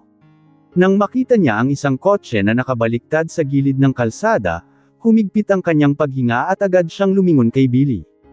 Aksidente nga, bilisan mo, lapitan natin kaagad, utos niya rito. Masusunod boss, mabilis naman ni Billy at pagkatapos ay diniinan niya si lenyador ng sasakyan. Ilang sandali pa nga ay huminto na sila sa tabi ng kalsada kung saan naganap ang aksidente at di nagtagal, natagpuan nila ang driver sa driver's seat. Kasabay nito ay nakita ni Billy ang isang pahid ng pulang likido sa gilid ng kalsada. Kaya sinundan niya ito. Hindi nagtagal ay nakita niya ang isang katawan sa hindi kalayuan at mabilis na binalingan si Greg at itinuro ito. Boss, may isa pang walang malay doon, sabi niya rito. Sige, pupunta ako. Ilabas mo ang driver rito, bilin nito sa kanya na agad niya namang ikinatango rito. Nang matapos magsalita si Greg ay mabilis siyang tumakbo sa itinuro ni Billy na isang tao na walang malay. Habang papalapit siya ay nakita niya na kaagad ang babaeng nakahiga sa kalaseda. Bigla niyang nakita ang ibabang bahagi ng mukha nito dahil ang mga mata nito ay natatabunan ng buhok nito. Hindi niya alam pero bigla na lamang siyang natulala ng mga oras na iyon nang makita ito. Bakit pakiramdam niya ay napakapamilyar nito? Habang papalapit siya ng papalapit rito ay palakas rin ng palakas ang tibok ng kanyang puso lalo nang makarating na siya sa tapat nito mismo. Umupo siya at nanginginig ang mga kamay na hinawi ang buhok nito at halos manlumo siya nang makita kung sino ito. Si Annie pala ang babaeng nakadusay sa gitna ng kalsada. Mabilis niyang hinaplos ang mukha nito gamit ang kanyang mga kamay at malakas na sumigaw. Annie, gumising ka. Marahan niyang tinapik-tapik ang pisngi nito at pilit na ginigising ito. Gumising ka, Annie. Patuloy niyang sabi kasabay ng pagtapik niya sa pisngi nito ngunit hindi ito sumagot. Agad niyang chinek ang pulso nito at kung humihinga pa ito, humihinga pa naman ito at may pulso pa. Mabilis siyang gumalaw at binuhat niya ito at tumakbo papasok sa kotse. Hindi nakapagsalita si Billy nang makita niya kung sino ang ipinasok niya sa kotse. Mabilis niyang nilingan ito. Siya ay malubhang nasugatan at mukha nanganganib ang kanyang buhay. Kailangan ko na siyang madala sa ospital kaagad, sabi niya rito. Chinek ko naman kanina ang injury ng driver, kahit na wala siyang malay ay hindi siya gaanong napuruhan. Maghintay ka rito ng ambulansya, dagdag pa niyang sabi rito. Okay boss, ingat ka, sabi nito sa kanya at hindi na niya nagawang sagutin pa ito dahil dali-dali na siyang sumakay ng kotse at dinala na kaagad sa ospital si Annie. Nagising si Annie dahil sa nakakasilaw na liwanag. Napakaliwanag. Napatanong siya sa kanyang sarili, buhay pa ba siya? May mga naririnig siyang ingay ngunit hindi niya maintindihan ang mga ito hanggang sa unti-unti na lamang siyang hinayla ng matinding antok. Hindi matindaan ni Annie kung gaano siya katagal na nakatulog dahil nang magising ulit siya ay nasa hospital bed na siya. Halos hindi niya rin maigalaw ang kanyang katawan ng mga oras na iyon dahil pakiramdam niya ay tila ba naubusan siya ng lakas. Sa sandaling imulat niya ang kanyang mga mata ay agad niyang iginala ang kanyang paningin sa buong silid. Pagkatingala niya ay nakita niya kaagad ang isang kristal na ilaw sa ibabaw ng kanyang ulo. Marahil ay gabi na kaya may ilaw sa taas ng kanyang ulo. Natatitig siya doon at bamulong. Nakakasilaw naman ang liwanag nito, sabi niya. Kung ayaw mo ng silid na ito ay ihahanap kita ng bago, biglang may nagsalita sa gilid niya kaya agad siyang napalingon rito. Nang makita niya ang pamilyar na mukha ni Greg at agad na gumuhit ang ngiti sa kanyang labi. Okay lang ako rito, bawi niya sa kanyang sinabi kanina. Hindi ito sumagot. Salamat sa pagdala mo sa akin rito sa ospital. Sabi niya dahil bago siya mawala ng malay ay naalala niya ang mukha nito habang buhat-buhat siya nito. Sobrang laki ng utang na loob ko sa iyo, ikaw ang dahilan kung bakit buhay pa ako. Dagdag niyang sabi rito. Samantala si Greg naman ay humakbang palapit sa kanya at pagkatapos ay hinawi nito ang mga nalaglag niyang mukha at inipit sa kanyang tenga. Kaya magpagaling ka kaagad dahil ililibre mo pa ako ng kape hindi ba? Masarap yung kapeng inilbre mo sa akin noon at gusto ko ulit iyon. Sabi nito sa kanya. Nang marinig ito ay biglang nagliwanag ang kanyang mga mata. Pero bigla siyang napaisip. Gumaling. Gagaling pa ba siya? Wala na ang kanyang pag-asa at ang magsisilbi sa niyang lakas. Ang pinakamahalagang bahagi ng buhay niya ay nawala. Kaya baka hindi na siya gagaling pa kahit na kailan. Bagamat, hindi niya tinanong si Greg kung nailigtas ba ng doktor ang mga anak niya ay parang alam na niya kaagad dahil nang magising siya, nang hawakan ng mga kamay niya ang tiyan niya, naramdaman niya na wala na ang mga sanggol doon. Hindi niya ito naingatan. Kahit na siya ay magtrabaho siya ngayon ng husto at kumita ng maraming pera, ang lahat ng mga iyon ay magiging wala ng silbi pa, dahil alam niya na ng mga baby niya ay hindi na babalik pa. Hindi kumapit ang mga baby niya. Gusto niyang umiyak pero pinigilan niya ang sarili niya. Greg, may gusto akong itanong sa iyo. Sa wakas ay binuka ni Annie muli ang kanyang bibig pagkalipas ng ilang minutong panahimik bagamat hula niya na iyon ay gusto niya pa ring bigyan ng pag-asa ang sarili niya na baka mali lang siya ng iniisip. Baka masyado lang siyang nag-iisip ng kung ano-ano. Gusto niyang malaman ang totoo mula sa mga labi nito. Napatingin naman si Greg kay Annie. Napakaputla nito at mukhang hinang-hina pa pagkatapos ng lahat. Alam niya napakaraming katanungan nito, isa pa ay alam niya na kaagad kung ano ang gusto nitong itanong sa kanya. Gusto niyang sabihin rito na huwag na niya munang isipin iyon dahil mahina pa siya at kailangan niyang magpalakas muna. Gusto niyang sabihin rito na huwag na itong malungkot pa dahil kung sanggol lang naman ang inaalala nito ay pwede pa itong magkaroon nito sa hinaharap at ang katawan muna niya ang dapat nitong alalahanin dahil iyon ang pinakamahalaga. Gayunpaman, nang dumating ang tanong ni Annie ay nalaman niya na ang kanyang lalamunan ay tuyo at siya ay halos hindi makapagsalita. Alam niya na hindi ang mga iyon ang gusto nitong marinig ng mga oras na iyon. Magtanong ka lang, sagot ni Greg rito at sinubukan niya ang lahat ng kanyang makakaya para maging kalmado ang kanyang boses. Ang mga baby ko, wala na ba talaga sila? Tanong ni Annie na halos madurog ang puso niya. Patuloy niyang sinasabi sa kanyang sarili na dapat ay maging matatag, ngunit nang bigkasan niya ang mga salitang iyon ay doon niya napagtanto kung gaano kahirap na pigilan ang sasariling emosyon niya. Natahimik si Greg, hindi ito sumagot sa tanong niya at nakatitig lamang sa kanya kaya muli na naman siyang nagtanong rito. Greg, sagutin mo ang tanong ko, hindi ba talaga nailigtas ang mga baby ko? Sa pagkakataong iyon ay ginamit ni Annie ang buong lakas niya at nagtanong rito sa nanginginig na tinig. Nang mapatapos siyang magtanong ay halos manghina ang buong katawan niya. Pero kahit na ganun ay kakapit at aasa pa rin siya na baka mali lang siya. Nakatitig lamang siya kay Greg hanggang sa binuksan nito ang kanyang mga labi. Pasensya na Annie pero mukhang hindi ko masasagot ang tanong mo. Sabi nito sa kanya. Matapos niyang marinig ang sagot nito ay hindi na napigilan pa ni Annie at tumulo na ang kanyang mga luha. Hindi mo na kailangang sagutin dahil mukhang alam ko na kaagad, sagot niya rito. Kanina pa lang ay halos alam niya na, pero nang makumpirma niya ay halos mamatay ang isang bahagi ng katawan niya. Ilang sandali siyang natahimik at hindi nagsalita hanggang sa bigla na lamlang niyang ibunuka ang kanyang bibig. Gusto ko munang mapag-isa, sabi niya rito. Bagamat nag-aalala si Greg sa lagay ni Annie ay alam na ang mapag-isa talaga ang kailangan nito kaya tumanggo pa rin siya. Sige pero kung may kailangan ka ay nasa labas lang ako. Tawagin mo na lang ako, agad sabi at pagkatapos ay mahinang napatango ito sa kanya bilang sagot. Pagkalabas ni Greg ay hindi na pinigilan pa ni Annie ang kanyang sarili at hinayaan ang sariling umiyak ng umiyak. Dahil sa lungkot at sa sobrang pag-iyak niya ay nanginginig ang buong katawan niya. Sobrang lakas ng hikbi niya. Napakagat-labi siya. Mga anak, I'm sorry, hindi kayo naprotektahan ni Mommy. Sinisisi niyo ba si Mommy? Okay lang na sisihin niyo ako kung bakit kayo nawala dahil sinisisi ko rin ang sarili ko. Pasensya na mga anak, ako ang dahilan, patuloy niyang sabi sa pagitan ng mga paghikbi niya. Habang nag-iisa doon ay patuloy siyang umiyak at halos hindi niya alam kung gaano nga ba siya katagal na umiyak hanggang sa nakatulog na pala siya dahil sa kanyang pag-iyak. Paggising ni Annie ay umaga na at pasikat na ang araw. Ang maliwanag na sikat ng araw ay pumasok sa kanyang silid kaagad siyang nasilaw. May nakita siyang isang figure sa loob ng silid. Greg, tawag niya rito. Nakatalikod sa kanya ang figure at nang humarap ito sa kanya ay nakita niya si Lucas. Agad na naglakad ito palapit sa kanya. Kumusta ka na? Tanong nito. Samantala nang makita niya ito ay agad siyang nabigla. Ipinangako siya sarili niya ayaw na niyang makita ito. Bakit ka nandito? Malamig na tanong ni Annie rito. Mas nagulat pa siya nang bigla na lamang siyang yakapin ni Lucas ng mahigpit. Agad naman niyang naisip na itulak ito palayo sa kanyang ngunit napakahigpit ng yakap nito ay hindi niya ito maitulak sa pagkakataong iyon ay hindi na nagdalawang isip pa si Annie ibinaba niya ang kanyang ulo at kinagat ang braso ni Lucas.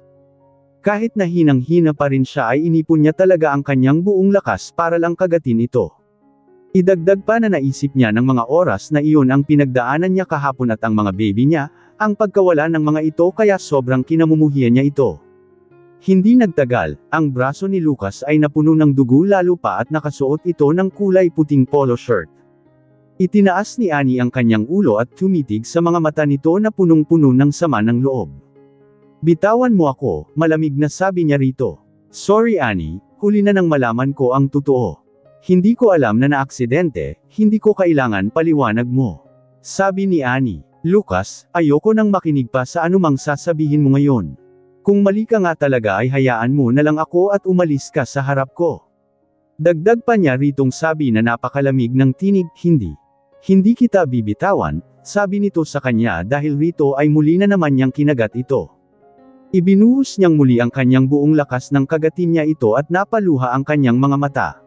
Basta sumagi sa isip niya na nawala ang mga baby niya ay sumasakit ang puso niya. Sobrang sakit ento at hindi niya alam kung paano ito maihahambing ang sakit nang malaman niya na iniwan siya ng mga baby niya. Pakiramdam niya ay nawala na siya ng dahilan pa para mabuhay. Lucas, bitawan mo ako, sabi niya rito. Ngunit sa kabila ng diin ng pagkagat ni Annie sa braso ni Lucas at ang pagdaloy ng dugo mula rito ay nanatiling nakabalot ang mga braso nito sa kanya at ayaw siya nitong bitawan. Sa huli, tumigil na lang si Annie. Hindi siya nagsalita at pagkatapos ay natulala siya. Samantala nang mapansin ni Lucas ang kanyang pagkakatulala ay mabilis siya nitong binitawan at paulit-ulit na tinawag ang pangalan niya. Annie. Gayunpaman, si Annie ay nanatili lamang na nakahiga sa kama at nakatingin sa bintana habang nakatulala. Para siyang nilayasan ng kanyang kaluluwa at ang puso niya ay walang pakiramdam. Nasa ganoon siyang ayos nang bigla na lamang silang nakarinig ng katok. Nang bumukas ang pinto ay pumasok doon si Greg. Greg anes niya. Naglakad ito palapit sa kanya at pagkatapos ay nakatitig sa kanyang mga mata. Kumusta na ang pakiramdam mo? Mas maganda na ba kaysa kagabi? Tanong ni Greg at pagkatapos ay doon niya lang napansin ang nakatayong walang imak sa tabi ng kamay ni Annie. Nang mapatitig siya rito ay agad na niya itong nakilala, si Lucas ang asawa ni Annie. Nakita niya ang pagsilay ng ngiti sa labi ni Annie. Mas maganda na ngayon, sagot ni Annie sa kanya. Nang makita ni Lucas na nakangiti si Annie sa iba, ay bigla na lamang nadurog ang puso niya. Pakiramdam niya ay ilang kutsilyo ang tumarak sa dibdib niya, gusto kitang samahan pa sana kahit na 2 araw pa kaso ay may misyon akong natanggap eh. Alam mo naman kailangan ko itong gawin. Pasensya ka na baka hindi ako makadalawa sa iyon. Sabi ni Greg kay Annie. Sa totoo lang ay gusto ni Greg na samahan pa si Annie doon pero dahil pulis siya at naglilingkod sa bayan ay tungkulin niyang gampanan ang kanyang mga tungkulin at sundin ang mga utos sa kanya kahit na ano pa ang mangyari. Hindi niya pwedeng pabayaan ang kanyang mga misyon dahil iyon nga ang sinumpaan niyang tungkulin, babawi na lang ako sa iyo kapag natapos ko na ang misyon ko. Dagdag pa niyang sabi rito. Mas tumiimas pa ang ngiti ni Annie sa kanya. Salamat Greg. Kapag nagkita tayo ulit ay ililibre na talaga kita ng kape. Sabi nito sa kanya. Napatango rin naman siya at pagkatapos ay bahagyang ngumiti. Mauna na muna ako, paalam niya rito. Tinanguan naman siya kaagad ni Annie at nang tumalikod na siya ay bigla na lamang siyang muling tinawag nito. Greg Ham. Sabi niya na nakataas ang kilay at humarap rito. Nakita niyang kumuha si Annie ng candy sa tabi ng kanyang kama at mabilis na inabot ito sa kanya. Sana ay makauwi ka ng ligtas, sabi nito. Nakita niyang kumuha si Annie ng candy sa tabi ng kanyang kama at mabilis na inabot ito sa kanya. Sana ay makauwi ka ng ligtas, sabi nito. Magkahalong gulat at saya naman ang naramdaman niya at mabilis na tinagap ito at muling ngumiti rito. Salamat, sabi niya at tuluyan ng tumalikad at lumabas ng silid na iyon. Dahil rito, naisip niya na bukod sa kanyang mga kapatid at ina ay mayroon pang isang tao na umaasa na makakauwi siyang ligtas kaya dapat lang na lagi siyang mag-iingat. Kalalabas niya lang ng pinto nang mapatigil siya sa kanyang paglalakad dahil sa pagtawag ng kung sino sa likuran niya. Humarap siya rito at nakita niya ang asawa ni Annie. Hinabol pala siya nito. Magandang pagkakataon iyon dahil may ilang salita din siyang dapat sabihin rito. Naglakad ito palapit sa kanya. Naiintindihan ko na ang lahat. Dahil nga naaksidente ang asawa ko at ikaw ang nagligtas sa kanya ay tama lang para magpasalamat ako sa iyo. Maraming salamat. Taos-pusong sabi ni Lucas sa kanya. Ngunit sa kabila ng pagpapasalamat nito sa kanya ay hindi siya natuwa sa kanyang narinig. Alam kong ikaw ang asawa ni Annie, bilang isang lalaki, hindi ba at dapat na ikaw ang nagligtas sa kanya at hindi ako? Hindi niya napigilan sabihin rito. Wala na siyang pakialam kung ano ang mararamdaman nito. Bagamat hindi ko masyadong nakakausap si Annie ay nakikita ko na siya ay isang mahinang babae lamang at ikaw na asawa niya ay paulit-ulit lang siyang sinasaktan. Naisip mo ba kung ano ang nararamdaman niya lalo na ngayon at naaksidente siya? Hindi lang pisikal na sakit ang iniinda niya kundi maging ang psychological na sakit dahil sa pagkawalan ng mga baby niya. Tuloy-tuloy na sabi niya rito at hindi niya sinasadya na masabi rito ang mga huling sinabi niya. Kung titingnan ang ekspresyon ng mukha ni Lucas ay mukhang hindi pa rin ito alam ang tungkol pagbubuntis ni Annie hanggang sa mga oras na iyon lalo na ang pagkawalan ng mga ito. Since hindi naman sinabi ni Annie rito ang tungkol doon ay natitiyak niyang baka may malalim itong dahilan. Sa totoo lang ay nangaw siya kay Annie na hindi niya ito sasabihin ngunit hindi niya na napigilan pa ang bibig niya. Samantala nang lumabas si Lucas mula sa silid niya ay isang hindi niya inaasahang bisita nagdumating. Walang iba kundi si Trisha. Lumabas ka. Ayaw kong makita ang nakakasukang pagmumuha mo. Malamig na sabi niya rito at pinaalis na ito kaagad kahit nakara-rating lamang nito. Parang nakakainis na langaw ng mga oras na iyon si Trisha at naiinis siya kapag nakikita niya ang pagmumukha nito. Bakit ka ba galit? Nandito ako dahil nabalitaan ko na naaksidente ka at nagpapagaling ngayon. Kaya dapat ay manahimik ka lang, okay? Masayang sabi nito na nakangiti pa sa kanya. Habang nakatitig siya sa nakangiting mga labi nito ay gustong-gusto niya iyong burahin. Kung sana lang ay may lakas na siya para tumayo doon ay baka kanina niya pa ito na isabsob sa sahig. Uulitin ko, lumabas ka na. Umalis ka na dito dahil ayokong makita nagpagmumukha mo. Malamig na sabi niya rito. Dahil sa pagpapalayas niya rito ay halos bamuka ang sugat ni Annie sa kanyang puson. Alam kong malungkot ka ngayon, pero Annie, hindi tama na magalit ka ngayon dahil kapag bamuka ang mga sugat mo ay baka mas lalong mapasama ang kalagayan mo. Sabi nito sa kanya. Idagdag pa na alam naman pala nito ang kalagayan niya pero pumunta pa talaga ito doon. Napaka-ipokrito at napakakakapal ng mukha. Annie, kung ako sa iyo matagal na akong nakipaghiwalay kay Lucas. Bakit kailangang ipilit mo pa ang sarili mo, hindi mo ba nakita? Naaksidente ka at nakidnap naman ako pero ano?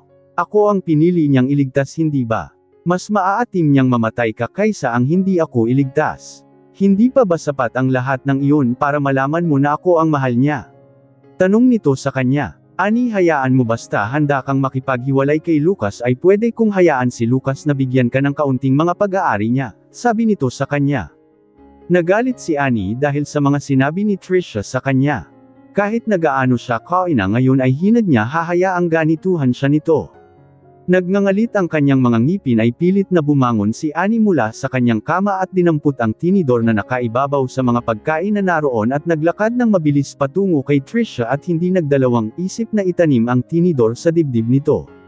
Lumabas ka! Lumabas ka rito! Sigaw ni Annie habang nanginginig siya sa galit. Natakot din si Trisha at namutla ang mukha at nanginig ang buong katawan niya nang makita niya ang itsura ni Annie na nanginginig rin sa labis na galit at parang wala na sa tamang pag-iisip. Okay, lalabas na ako, Annie. Nababaliw na anes ni Trisha. Ilang sandali pa ay nakarinig si Trisha ng pamilyar na yapak. Sa sandaling liyon ay agad na nagbago ang isip ni Trisha at hindi na nagdalawang isip pa at mabilis niyang inabot ang kamay ni Annie at mas idiniin pa ang tinidor sa dibdib niya. Hindi naman niya siguro, yun ikakamatay. Sa isang iglap, ang tinidor sa kamay ni Annie ay bumaon sa dibdib niya at mula doon ay umagos ang dugo. Ito ang nabutang tagpo ni Lucas nang pumasok siya sa pinto. Lucas, sobrang sakit, tulungan mo ako. Mangiyak-ngiyak na sabi ni Trisha at mabilis na pinagulong ang wheelchair nito patungo ay Lucas. Agad naman na tiningnan ni Lucas ang sugat ni Trisha at pagkatapos ay nilingon si Annie. Nanatili lamang na nakatayo si Annie at hawak-hawak pa rin niya ang tinidor sa kanyang kamay at hindi gumalaw. Naatingin lang siya sa mga ito at halos hindi niya nagawang kumurap ng mga oras na iyon. Sa kamay ay bahagya pang tumutulo ang dugo at halos mangamoy ang dugo sa buong silid. Nang makita niyang tinutulungan ni Lucas si Trisha ay malamig ang kanyang mga matang nakatingin sa mga ito. Pero habang nakatitig siya kung paano nito asikasuhin ang walang hiyang babae ay wala na siyang pakialam pa. Kung noon ay magpapaliwanag siya, ngayon ay hindi na. Wala na siyang pakialam sa kung ano ang sasabihin pa nito sa kanya. Wala na rin siyang pakialam kung ano man ang maging tingin nito sa kanya dahil sa ginawa niya. Wala siyang pakialam. Sa mga oras na iyon ay patay na ang puso niya, siguro ay iyon na ang epekto nito. Kahit na ano pa ang isipin sa kanya ng ibang tao ay hindi na mahalaga sa kanya ngayon. Mukhang alalang-alala sa kanya, bakit hindi mo siya dalhin sa doktor at para magamot? Baka kapag hindi mo pa ginawa iyon ay baka mamatay na siya, sabi niya habang nakatitig sa mga mata ni Lucas. Nang mga oras naman na iyon ay halos hindi makapaniwala si Lucas habang natitig ay Annie. Parang sobrang kakaiba ito ng mga oras na iyon at parang hindi na Siva ang Annie na kilala niya. Parang ibang tao na ang nasa harap niya. Ang Annie na kilala niya ay ang mabait na babae, ito ay isang babae na hindi man lang nang ahas na tumapak ng isang uod pero bakit nito nagawa ang bagay na ito? Nakilala niya ito na hindi kasing rahas ng nakikita niya sa mga oras na iyon. Ang mga mata nito ay napakalamig, wala man lang kemos emosyon ang mukha nito. Sobrang lamig, sobrang sakit, Lucas. Dalhin mo ako sa doktor. Parang mamamatay na ako sa sakit, halos may giikangiya na sabi ni Trisha kay Lucas habang nakayakap pa rin ito rito. Samantala ay bigla na lamang bumagsak ang tingin ni Lucas sa kamay ni Annie kung saan ay tumutulo pa rin ang dugo doon at hindi niya masabi kung ang dugo ba na tumutulo doon ay galing sa tinidor o dugo galing sa kamay nito na nasugatan. Ang kamay mo, sa sandaling nagsalita ito ay agad siyang pinigilan ni Annie. Hindi mo na kailangan pang magtanong dahil alam ko na agad kung ano ang gusto mong itanong. Tumitig siya sa mga mata nito. Oo, tama ka, ako ang may gawa niyang sa kanya. Sinaksak ko siya ng tinidor gamit ang sarili kong mga kamay, malamig na sabi niya rito. Sa pagkakataong iyon ay inamin niya ito nang wala man lang paligoy-ligoy. Ni hindi din siya nagdalawang isip na sabihin rito ang totoo. Alam naman niya na ito ang sagot na gusto nitong marinig kaya hindi na niya ito pahihirapang magtanong pa. Gayunpaman, hindi niya alam kung bakit pero nang marinig ni Lucas ang sagot niya ay hindi man lang ito nag-react. Nakatitig lamang ito sa kanya at hindi nagsalita. Napatawa si Annie dahil rito. Napakahirap talaga nitong pasayahin. Hindi pa ba ito masaya na inamin niya ang ginawa niya? Ano pa ba ang gusto nito? Anong nakakatawa? Tanong ni Lucas sa kanya habang nakatitig ang mga madilim na mata nito sa kanya. Talagang in love ka sa babaeng yan, natatawang sabi niya na parang baliw. Napaisip siya bigla kung ano ang gusto nito. Dugo ba ang dapat maging kabayaran ng ginawa niya? Nagsimula siyang ihakbang ang kanyang paa at lumapit kay Lucas, ang mga mata nito ay kalmado at nakatitig lamang sa kanya. Samantala si Lucas habang nakatitig kay Annie ay kalmado lang siya pero hindi ang puso niya. Malinaw niyang nakikita gamit ang mga mata niya at nararamdaman niya rin na pagkatapos ma-accident ni Annie ay para bang ibang tao na ito. Hindi na siya ang mahinang babae na dati niyang kilala, mas naging marahas, mas naging malamig, at balot na balot ito sa lungkot. Habang nasa daan siya upang iligtas si Trisha noong isang araw ay naisip niya na wala itong pakialam sa kanya ngunit tumawag ito sa kanya na umiiral at paulit-ulit na nagmakaawa. Akala niya ay nakikipagkumpetensya lamang ito kay Trisha pero maling-mali pala siya. Inuna niya si Trisha pero hindi niya lubos akalain na totoo ang mga sinabi nito na naaksidente ito at malubhang na sa ugatan. Idagdag pa na napakalakas ng ulan ng araw na iyon at alam niya na iyon ang pinakakatakutan niya. Bigla siyang napapikit ng kanyang mga mata at bigla na lamang pumasok sa isip niya na nabalot ito ng tubig, ulan at dugo sa gitna ng kalsada at paulit-ulit na nagmakaawa sa kanya ngunit hindi siya dumating dahil hindi siya naniwala rito. Siya ang asawa nito at siya ang pinaka-inaasahan nitong tutulong sa kanya ngunit hindi niya ito pinaniniwalaan. Sa totoo lang ay sobrang pagsisisi ang nararamdaman ni Lucas sa kanyang puso ng mga oras na iyon dahil sa nangyari kay Annie. Ngunit sa kabila ng lahat ng ito ay alam niya na kahit sobrang magsisi pa siya ay hindi na niya maibabalik pa ang araw na iyon. Naisip niya tuloy, paano niya magagawang punan ang bagay na iyon rito. Naisip na niya kung ano ang pinakamagandang gawin niya, iyon ay ang ipadala si Trisha sa ibang bansa, kung saan ay malayong-malayo ito sa kanya at tuluyan ng puputulan ang kanilang ugnayan at magiging ganap na estranghero sa isa't isa. Kung ito lang ang paraan para mapanatag ang loob ni Annie at para mabayaran niya ang ginawa niya ay gagawin niya, ngunit ngayon ay parang huli na ang lahat para doon dahil mukhang hindi lang galit ang nararamdaman nito sa kanya kundi may tinding pagkamuhi. Biglang siyang napakagatlabi ng damiin ang paa niya sa sahig. Agad niyang tinignan ito at nakita niyang may umagos na dugo mula sa kanyang paa. Marahim ay iyon ang mga bubog ng basong binasag kanina ni Trisha. Annie, okay ka lang ba? Nag-aalalang tanong ni Lucas sa kanya kaya pinilit niyang itago ang sakit na nararamdaman niya ng mga oras na iyon. Okay lang ako, hindi muna ako kailangang alalahanin pa Mr. Montenegro. Malamig na sagot ni Annie rito. Nang tingnan niya ito ay nakita niya na kaunti na lang pala ang distansya sa pagitan nilang dalawa kaya mabilis niyang iniunat ang kanyang kamay at inaabot rito ang tinidor. Ang sugat ni Trisha ay dahil sa akin at inaamin kong ako ang may gawa. Dahil mukhang nag-aalala ka sa kanya ay lumapit na ako. Pwede mo akong gantihan sa ginawa ko sa kanya. Gamitin mo rin ang tinidor na ito para ibalik sa akin ang ginawa ko. Hinding-hindi ako actress at manlalaban, sabi niya rito ngunit habang sinasabi niya ang mga iyon ay syempre hindi pa rin niya maiwasang masaktan. Pero iyon na lang ang nakikita niyang paraan para wala ng gulo pa. Sa tingin mo ay iyon ang gusto ko? Tanong ni Lucas kay Annie at nabalot ng kalungkutan ang puso niya. Ganon ba talaga ang tingin nito sa kanya? Isa pa ay hindi siya naniniwala na sinadya nito ang ginawa nito, hinding-hindi niya ito tututukan ng tinidor na iyon at higit sa lahat ay hindi niya makakayang saksakin ito. Samantala ang naging sagot naman ni Lucas ay iba sa pandinig ni Annie. Talaga, ngumiti siya. Kung gayon, ano ang gusto mo? Gusto mo ba akong aipakulong Mr. Montenegro para sa batas ako managot dahil sa ginawa ko? Tanong niya rito. Kung ito ang nakikita mong solusyon para sa ginawa ko sa babaeng yan ay pasensya na, pero hindi ako papayag na makulong dahil lang sa babaeng yan. Dagdag pa niyang sabi rito. Annie, hindi ganun ang ibig kong sabihin, mali ang pagkakaintindi mo.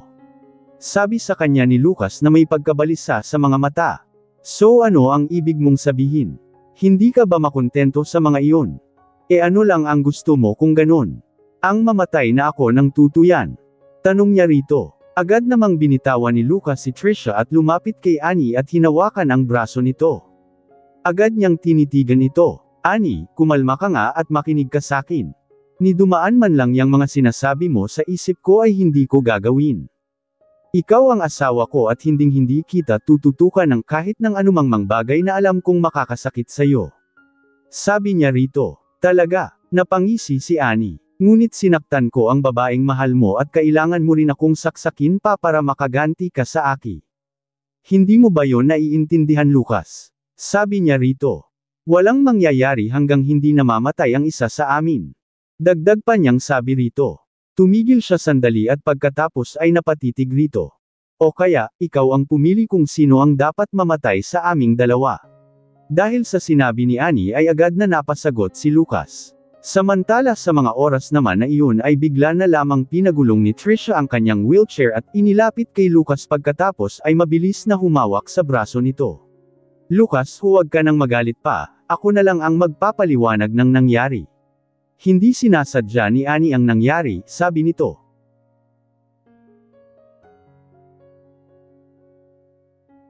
Unloved wife, sana ay nagustuhan niyo ang twist ng ating kwento.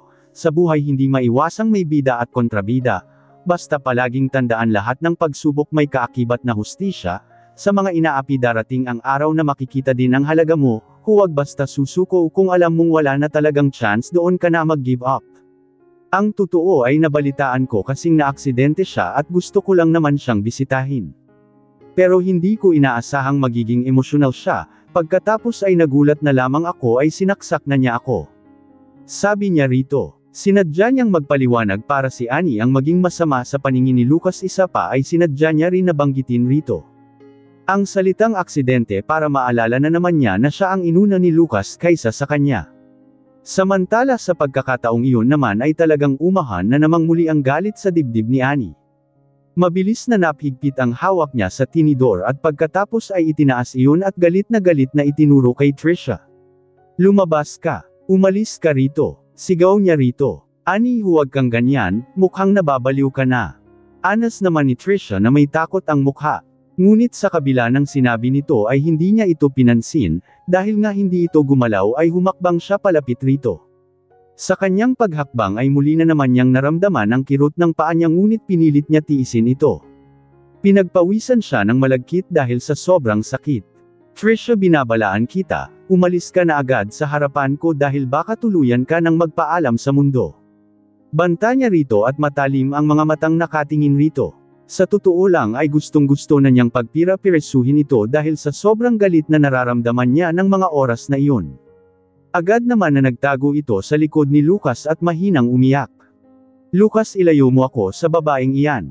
Nagmamakaawang sambit nito kay Lucas. Ilang sandali pa ay hindi nagsalita si Lucas at pagkatapos ay mabilis na hinawakan ang wheelchair at hinayla ito palabas ng silid. Pagkasara ng pinto ay bigla na lamang nabitiwan ni Annie ang tinidor at nahulog ito sa sahig kung saan ay gumawa ng isang kalansing. Bigla na lamang siyang nawala ng lakas at napahawak sa kanyang ulo at napadaos daw sa sahig. Nay, pagod na ako, sabi niya at unti-unting napaluha. Nay, kung nandito ka pa, siguradong paprotektahan mo ako, diba? Tanong niya habang umiiyak. Nay, miss na miss kita. Bulong niya pagkatapos ay nagpatuloy sa pag-iyak. Samantala sa labas ng silid ay mahinang nagsalita si Trisha. Tingnan mo, Lucas, kung anong ginawa niya. Sobrang sakit. Bulong niya na halos maiyak. Kumalma ka, simpleng sagot nito sa kanya. Ilang minuto lang ay nakita ni Lucas si Kian kung saan ay dali-dali niyang itinulak si Trisha sa harap nito at pagkatapos ay nagutos. Dalhin mo siya sa doktor. Nang marinig naman ni Trisha ang sinabi ni Lucas ay bigla na lamang namutla ang kanyang muha at tiningnan ito na hindi mapakapaniwala. Lucas, anong ibig mong sabihin? Tanong niya rito kaagad. Si Annie ang asawa ko at kailangan ko siyang samahan. Si Kian na ang sasama sa'yo, sagot nito sa kanya. Dahil sa sinabi ni Lucas ay biglang napaiyak si Trisha. Hinawakan niya ang braso nito at agad na umiyak na parang bata. Lucas, ayaw kong si Kian ang sumama sa akin, sabi niya rito. Gusto kong ikaw mismo ang sumama sa akin. Ikaw ang gusto ko. Umiiyak na sabi niya rito, malamig ang mga mata ni Lucas na napatitig sa kanya. Si Kian ang makakasama mo at sinisiguro ko na ipapagamot ka niya. Malamig na sagot ni Lucas sa kanya. Hindi, ayaw ko. Napailing siya at nagmatigas rito. Kahit maubos ang dugo ko rito ngayon ay mamatay ako ay hindi ako sasama sa kanya. Sabi niya rito. Hindi sumagot si Lucas at nanatiling nakatingin lamang sa kanya.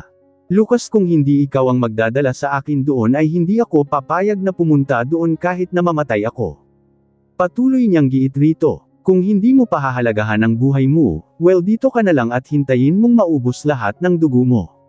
Malamig na sabi sa kanya ni Lucas.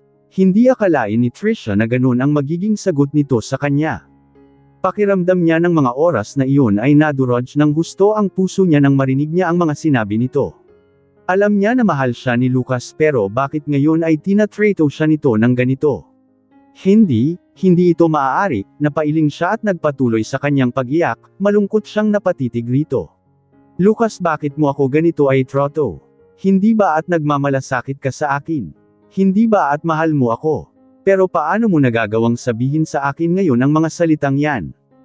Trisha, aaminin ko na noon ay mahal na mahal kita pero hindi ibig sabihin nun na hanggang ngayon ay ganun pa rin ang nararamdaman ko para sa'yo. Hindi kita pipiliin kung pipiliin mo ako kung ikaw o ang asawa ko. Sagot ni Lucas sa kanya at bawat bigkas ng salita nito ay madiin. Sa mga oras na iyon ay halos kamatayan na niya ang mga salitang binitawan sa kanya ni Lucas. Napakurap siya ng kanyang mga mata at hindi makapaniwalang tiningnan niya ito. Halos ayaw niyang paniwalaan na narinig niya ang mga salitang iyon mula sa bibig nito.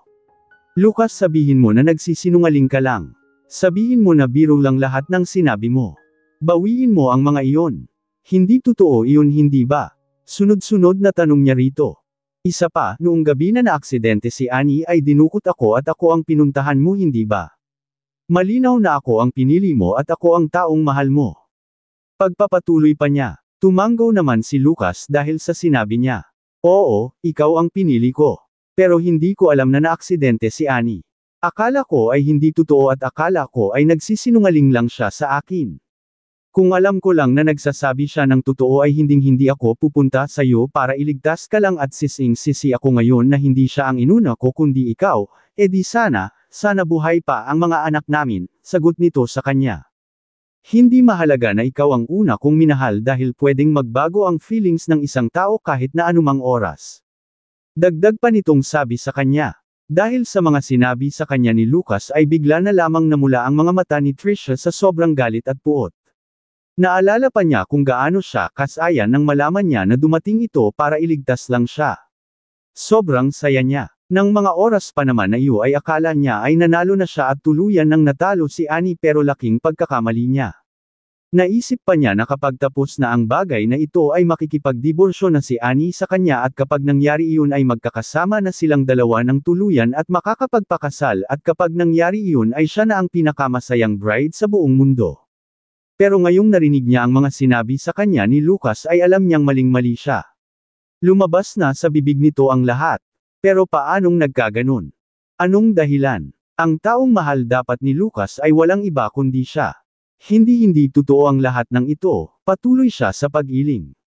Sabihin mo sa akin Lucas na hindi totoo lahat ng sinabi mo. Sinusubukan mo lang ang pagmamahal ko sa iyo, di ba? Sunod-sunod pa rin na tanong niya rito. Samantala ay malamig pa rin na nakatingin sa kanya si Lucas. Hindi ako nagsisinungaling sa iyo dahil ang lahat ng sinabi ko ay totoo. Kung nalaman ko lang ng mas maaga na totoong naaksidente si Annie ay hindi kita pipiliin kundi si Annie, sagot nito sa kanya na direktang nakatitig sa mga mata niya. Trisha, kailangan kong sabihin sa iyo na simula sa araw na ito, kahit ano pa ang gawin mo sa buhay mo ngayon ay hindi na ako darating pa para iligtas ka. Hindi na, malamig na sabi ni Lucas sa kanya. Hindi Lucas, nagsisinungaling ka. Alam kong mahal mo ako at alam ko rin na gusto mo akong pakasalan. Hindi ako naniniwala. Lucas, huwag kang magsinungaling sa akin dahil hindi ako naniniwala sa mga sinabi mo kahit anong mangyari. Ilang sandali pa ay bigla na lamang may pumasok na ideya sa isip ni Trisha at hindi na siya nag-aksaya pa ng oras. Mabilis siyang nagkunwaring nawalan ng malay. Samantala nang makita siya ni Lucas na nawalan ng malay ay agad itong lumingon kay Kian at nagsalita. Dalhin mo siya sa doktor para magamot ang sugat niya. Bagamat ang sugat niya ay dumudugo, walang dapat ipag-alala dahil hindi naman ganun kalala at magiging banta sa buhay niya, sabi nito kay Kian. Opo sir, magalang at mabilis na sagot naman kaagad ni Kian. Nang marinig ni Trisha ang usapan ng mga ito, gusto na lang niyang lumunin siya ng lupa. Kahit na nawalan siya ng malay ay hindi man lumapit si Lucas para yakapin siya at sa tansya niya ay halos ayaw pa siya nitong ipadala sa doktor ngunit hiniling pa rin ito na dalhin siya. Napakuyom ang mga kamay niya at sinubukang panindigan ang pag-arte niya. Pero sa puso niya ay nag-aalab ang labis na puot para kay Annie sa mga oras na iyon. Annie, ikaw ang may kagagawa ng lahat ng ito. Ikaw, kung hindi dahil sa iyo, akin pa rin sana si Lucas hanggang ngayon at sana ay ako pa rin ang mamahalin niya. Pero lahat ng ito ay dahil sa iyo, Annie. Buwisit ka. Dapat ay namatay ka na lang talaga. Bulong niya sa kanyang isip. Nang itulak naman na ni Kian si Trisha paalis ay doon naman na binuksan ni Lucas at pumasok sa silid ni Annie. Nang marinig ni Annie ang pagbukas ng pinto ay agad siyang tumigil sa pag-iyak, mabilis na tumayo mula doon at agad-agad na pinunasan niya ang kanyang mga luha gamit ang kanyang mga kamay. Pero nakalimutan niya na may dugo pa pala sa kamay niya dahil sa tinidor kaya kumalat ang dugo sa kanyang mukha at kung titingnan mula sa malayo ay talaga namang kitikot, takot at kakaba-kaba. Nang makita ni Lucas ang dugo sa mukha ni Annie ay agad siyang nagulat at nagmadaling tumakbo patungo rito. Hinawakan niya agad ang mukha nito at balisa itong nagtanong, Annie, anong problema? Bakit napakaraming dugo sa mukha mo? Sunod-sunod na tanong ni Lucas rito. Okay lang ako, mabilis na tinampal ni Annie ang kamay nito at dali-daling lumayo mula sa harap nito. Napakaraming dugo sa mukha mo, pagkatapos ay sasabihin mo na okay ka lang. Come on, Annie, tell me anong nangyari, pangungumbinsi ni Lucas sa kanya. Hindi ito dugo, malamig na sagot ni Annie sa kanya. Nakita niyang sumampa si Annie sa kama at umupo doon. Napasulyap naman siya sa tabi ng kama nito kung saan ay nakita niyang may wipes doon kaya dali-dali siyang lumapit kay Annie at dumampot ng wipes at pinunasan ang mukha nito. Nakahinga ng maluwag si Lucas nang makumpirma niya na walang bakas ng sagati ito sa mukha matapos niyang mapunasan ang dugo sa mukha nito. Sa sandali mapunasan niya, ang mukha nito ay bigla na lang napadako ang tingin ni Lucas sa paa nito at doon niya nakita na may tumutulong dugo mula doon at hindi lang doon maging sa sahig ay meron na rin. Dali-dali siyang lumuhad upang tingnan ang paa nito at doon niya nalaman na may ilang bubog ng basag na bote sa paa nito. Annie, kanina pa ba ito? Napakarami ng dugo ang nawala sa iyo, sabi niya kaagad. Itinaas niya ang mga paa ni Annie at patuloy sa pagpatak ang dugo sa paa nito. Doon niya narinig ang malamig na tinig ni Annie. Hindi mo na kailangan pang gawin ito para sa akin. Tumitig si Annie sa kanya gamit ang malalamig nitong mga mata sa kanya. Hindi niya naman ito pinansin at nag-iwas ng tingin. Umupo ka lang at huwag kang gumalaw, sabi na lamang niya rito. Nang matapos siyang magsalita ay tumayo siya at pumunta upang kunin ang medical kit na nasa silid na iyon. Ilang sandali pa nga ay inumpisahan na niyang kuhanin ang mga bubog sa paa ni Annie. Samantala ay napakagatlabi naman si Annie dahil sa sobrang sakit. Ang mga bubog ay bumaon sa kanyang laman at sobrang sakit. Pero ang naramramdaman ni Annie na ang sakit ng mga oras na iyon ay walang-wala kumpara sa sakit na naramdaman niya noong naaksidente siya. Pilit niyang tiniis ang sakita at nakatanaw lang sa bintana at pinigil ang sariling umiyak. Ngunit habang ginagawa ni Lucas ang mga iyon at hindi man lang niya narinig na dumaing si Annie dahil sa sakit ay agad siyang nabagabag. Agad niyang itinaas ang kanyang ulo rito at napatitig sa mukha ni Annie. Okay lang na dumaing ka sa sakit. Huwag mong pigilan ang sarili mo, sabi niya rito ngunit bigla na lamang umiling si Annie. Hindi masakit, huwag kang mag-alala, sagot naman ni Annie kay Lucas. Hindi na niya kailangan pang dumaing dahil alam niya na hindi naman mababawasan ang sakit na nararamdaman niya kapag dumaing siya at nag-iiyak, hindi ba? Kaya huwag na lang. Itong huli ay malalim ang pagkakabaon kaya natitiyak medyo mas masakit. Mahinahong sabi sa kanya ni Lucas. Tahimik lang na nakinig si Annie at hindi sumagot kahit na isang salita man lang. Nang dumating ang sakit, napahawak na lamang siya ng mahigpit sa kumot at napakagatlabi. Pinigil niya ang sarili niyang mapasigaw dahil sa sobrang sakit. Nang tuluyan matanggal nito ang bubog sa kanyang paa, napuno ng pawis ang kanyang noon at ang damit niya ay basang-basa na rin sa pawis dahil sa sakit at pagtitiis niya ng sakit. Samantala, pagkatapos naman mauhan ni Lucas ang bubog ay kaagad niyang nilagyan ng gamot ang paa ni Annie at pagkatapos ay taye kanya ito binendahan. Nang matapos nitong bendahan ang kanyang paa ay nag-usal lamang ng mahinang pasasalamat si Annie rito. Salamat. Dahil nga ginamo nito ang sugat niya ay kailangan niya pa ring magpasalamat rito, isa pa ay sa mga susunod na araw ay hindi na siya magiging katulad pa ng dati. Pagkatapos nitong may bendahan ang kanyang sugat at nahiga siya sa kama. Ilang sandali pa ay agad niyang narinig ang tinig ni Lucas. Nauuhaw ka ba? Gusto mo bang uminom ng tubig? Tanong nito sa kanya. Umiling naman agad siya rito, akala niya ay titigil na ito ngunit muli na naman itong nagtanong sa kanya. Gutom ka ba? Kung may gusto kang kainin, sabihin mo lang sa akin at ikukuha kita, sabi nito sa kanya ngunit umiling pa rin siya. Biglang binalot ng katahimikan ng buong silid dahil walang nagsalita sa kanilang dalawa. Nang akala ni Lucas na hindi magsasalita si Annie ay ibubuka na sana niya ang kanyang bibig upang magsalita nang bigla niyang marinig si Annie na nagsalita. Lucas, tawag nito sa kanya. Nang marinig niya ang pagtawag nito sa kanya ay medyo natuwa si Lucas. Gutom ka ba? Muli niyang tanong rito at pagkatapos ay muli lang amling ulit si Annie. May isang bagay akong gustong sabihin sa'yo, mahinang sabi nito. Agad na nagsalubong ang mga kilay ni Lucas at pagkatapos ay napabuntong hininga. Sabihin mo lang, sabi niya rito. Maghiwalay na tayo. Malamig na sabi nito sa kanya. 3 salita lamang pero napakabigat, napakahirap sabihin pero sa wakas ay nagawang sabihin ni Annie ang mga iyon. Akala niya ay sobrang mahihirapan siya. Pero nang masabi niya iyon rito ay nalaman niya na hindi naman pala kasing hirap nito nang inaakala niya. Ano ba naman ang mahirap sa mga iyon 3 salita lang naman. Nang matapos niyang sabihin ito ay bigla na lamang siyang nakaramdam ng ginhawa. Pagkatapos niyang sabihin ang mga iyon ay bigla na lamang bumalot sa buong silid ang nakamamatay na katahimikan. Sa sobrang tahimik ay halos kilabutan ka na rin. Lucas, hindi mo ba narinig ang sinabi ko? Sabi ko ay maghiwalay na tayo, sabi niya rito at tumitig sa mga mata nito. Sa pagkakataong iyon ay doon pa lang nagawang mapatitig ni Lucas sa mga madidilim na mga mata ni Annie at pagkatapos ay nagsalita.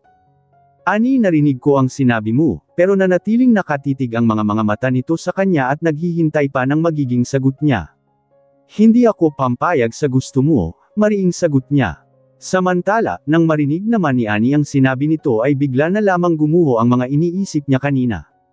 Napakarami na niyang plano, pero hindi pumayag. Bakit ayaw niyang pumayag? Sunod-sunod ang mga naging tanong sa utak ni Annie. Hindi ba't ito ang araw na inaabangan nito simula pa lang noong araw na ikasal sila? Napakaganda na ng pagkakataon at nagkatotoo na ang matagal na niyang hinhintay.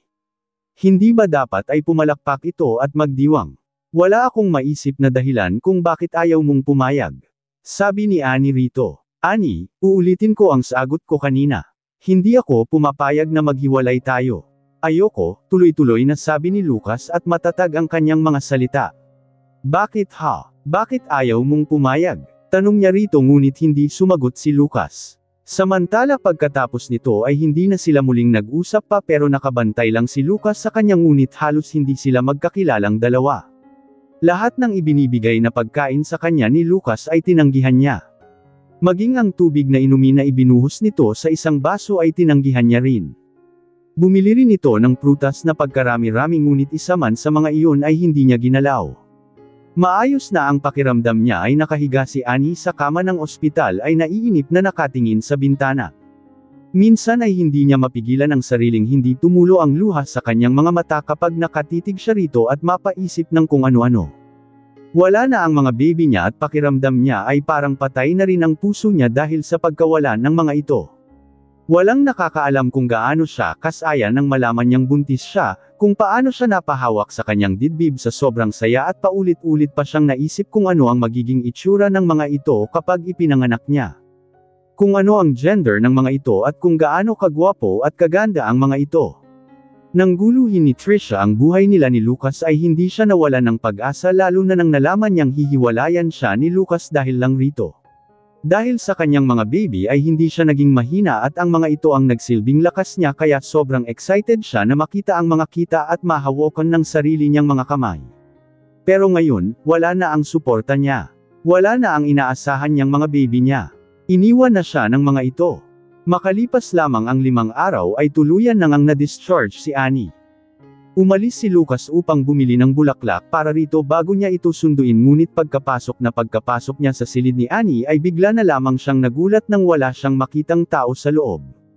Wala si Annie doon. Annie, sigaw niya at mabilis itong hinanap sa banyo ngunit wala ito. Ang bulaklak na hawak-hawak niya kanina ay bigla na lamang bumagsak sa sahig at ang ngiti sa kanyang mga labi ay nabura sa magkahalong gulat at kaba nang makita niyang wala si Annie sa loob ng silid. Sumigaw siya ng napakalakas ngunit walang sumagot sa kanya. Annie! Annie! Sigaw niya pa ulit. Ilang beses pa siyang sumigaw, pero hangin lang ang bumalik sa kanya. Dahil rito ay labis na natakot si Lucas at tumakbo siya sa front desk ng ospital upang magtanong. Hello, maaari ko bang tanungin kung nakita niyo ang pasyente sa room 108? Tanong niya sa naka-assign doon. Mabilis naman nitong tiningnan ang record nito at mabilis na sumagot. Si Miss Annie po ba ang tinutukoy ninyo? Tanong nito sa kanya. Oo, siya nga, mabilis na sabi niya rito. Maaga pa lang ay umalis na siya sir kaasikaso niya ng mga papel niya, mabilis nitong sagot sa kanya. Anong sabi mo? Halos hindi makapaniwalang tanong ni Lucas nang marinig niya ang sinabi nito sa kanya. Sa mga araw na binantayan niya si Annie ay napakatigas ng ulo nito sa unang 2 araw nito ngunit pagkatapos ng 2 araw ay nagbago na ito. Napakalaki ng ipinagbago nito. Kung sa mga unang araw ay talagang ayaw nitong kainin lahat ng ibinibigay niya rito at ayaw rin nitong sumagot sa lahat ng tanong niya ngunit pagkatapos ng 2 araw na iyon ay hindi na ito tumatanggi at kapag tinatanong niya ito ay sumasagot naman na ito. Isa pa ay kahapon ay halos ngumingiti ka ito kaya ang akala niya ay unti na itong gumagaling. Pero dahil sa ginawa nito na pag-alis ng hindi niya alam ay mukhang plinano talaga nitong magbait-baitan sa kanya upang hindi niya ito paghinalaan. Pagkatapos niyang makuha ang sagot ay dali-dali siyang umalis sa front desk ng ospital at pagkatapos ay dali-daling inilabas ang kanyang cellphone upang tawagan si Kian. Nang sagutin nito ang tawag ay mabilis siyang nagsalita. Hanapin niyo si Annie sa buong lungsod. Umalis siya rito sa ospital nang hindi nagpapalam sa akin. Mabilis na sabi niya rito. Masusunod sir, agad-agad naman nasagot nito sa kanya. Dahil sa malawak ang impluensya ng pamilya Montenegro at magagaling ang mga tauhan ni Lucas ay 10 minuto pa lang ang lumilipas pagkatapos niyang tawagan si Kian ay mayroon na itong resulta kaagad. Mabilis siyang nitong tinawagan. Sir, si Miss Annie ay nag-book ng 1 kwarto sa isang hotel. Ipapadala ko po kaagad sa inyo ang eksaktong lokasyon, sabi nito sa kanya at mabilis na pinatay ang tawag. Matapos niyang malaman ang eksaktong lokasyon ni Annie ay hindi na nag-aksaya pa ang oras si Lucas at dali-daling sumugod doon. Makalipas lamang ang kalahating oras ay tuluyan na nga siyang nakarating sa hotel at agad na dumiretso sa silid ni Annie. Ilang sandali pa ay kumatok siya sa pinto. Hindi rin naman nagtagal ay pinagbuksan na siya ni Annie ng pinto. Dali-dali siyang pumasok dahil baka mamaya ay isa nito ang pinto. Inunahan na niya ito. Nang makita niya ang pamilyar na mukha ni Annie ay tuwang-tuwa niyang hinawakan ang kamay nito. Bakit ka umalis mag-isa? At nang hindi man lang nagpapalam sa akin. Sunod-sunod na tanong niya rito. Ano pa sana ang gagawin ko dun kung pwede naman na akong lumabas? Sagot ni Annie sa kanya na nananatiling kalmado. Samantala, hindi akalain ni Annie na madali siya nitong matatagpuan. Oo nga pala, napaka-maimpluwensya nga pala ng pamilya nito kaya napaka-imposible nga naman na hindi siya nito mahanap kaagad. Dapat pala ay hindi na siya nagulat. Alam niya rin na hahanapin siya ni Lucas kapag nalaman niya na wala siya sa loob ng kanyang silid. Sabi ko ay susunduan kita sa ospital. Bakit hindi mo ako hinintay? Tanong ni Lucas rito at nang mapansin niya na medyo tumaas ang kanyang tinig ay pilit niyang pinakalma iyon. Sa pagkakataong liyon ay nakita niya ang inti-unting pagsilay ng ngiti sa mga labi ni Annie. Ngumiti si Annie ng malamig na ngiti talaga. Salamat po Mr. Montenegro sa kabaitan niyo, pero hindi ko po masabi kung alin sa mga sinabi ninyo ang totoo at alin ang hindi, malamig na sabi nito sa kanya. Annie, totoo ang sinabi ko sa iyo, sabi sa kanya kaagad ni Lucas. Itinaas ni Annie ang kanyang ulo at marahang hinayla ang kamay niyang hawak-hawak nito. Talaga ba Lucas? May ngiti pa rin sa kanyang mga labi. Siguro nga totoo ang sinabi mo pero panigurado kapag may nangyari lang ulit kay Trisha at tumawag siya sa iyo na iligtas mo siya ay aagad mo siyang pupuntahan. Aalis ka aagad para lang puntahan siya kahit na anong oras pa yan. Isa pa ay paglabas lang naman iyon ng ospital, napakasimple kayang-kaya kong mag-isa, hindi na kailangan pang hintayin kita at istorbohin. Mahabang sabi niya rito. Samantala nang marinig naman ni Lucas ang mga sinabi ni Annie ay hindi niya maiwasang magtanong rito. Galit ka pa rin ba? Mahinahong tanong ni Lucas kay Annie. Nagulat siya nang bigla na lamang tumawa si Annie dahil sa tanong niya. Ngunit bagamat nakatawa ito ay kapansin-pansin ang lamig sa mga mata nito. Bakit naman ako magagalit Mr. Montenegro? May dahilan ba para magalit ako? Sabi niyo sa kanya. Samantala ay pagod na siya sa pag-iintindi rito. Ayaw na niyang magpaloko pa rito at manhid na rin siya dahil sa paulit-ulit nitong ginawa sa kanya. Sorry Annie. Hindi ko talaga alam na totoo na naaksidente ka ng araw na iyon at hindi ko inakala na magiging ganon ang nangyari at pinutol siya ni Annie sa kanyang sinasabi.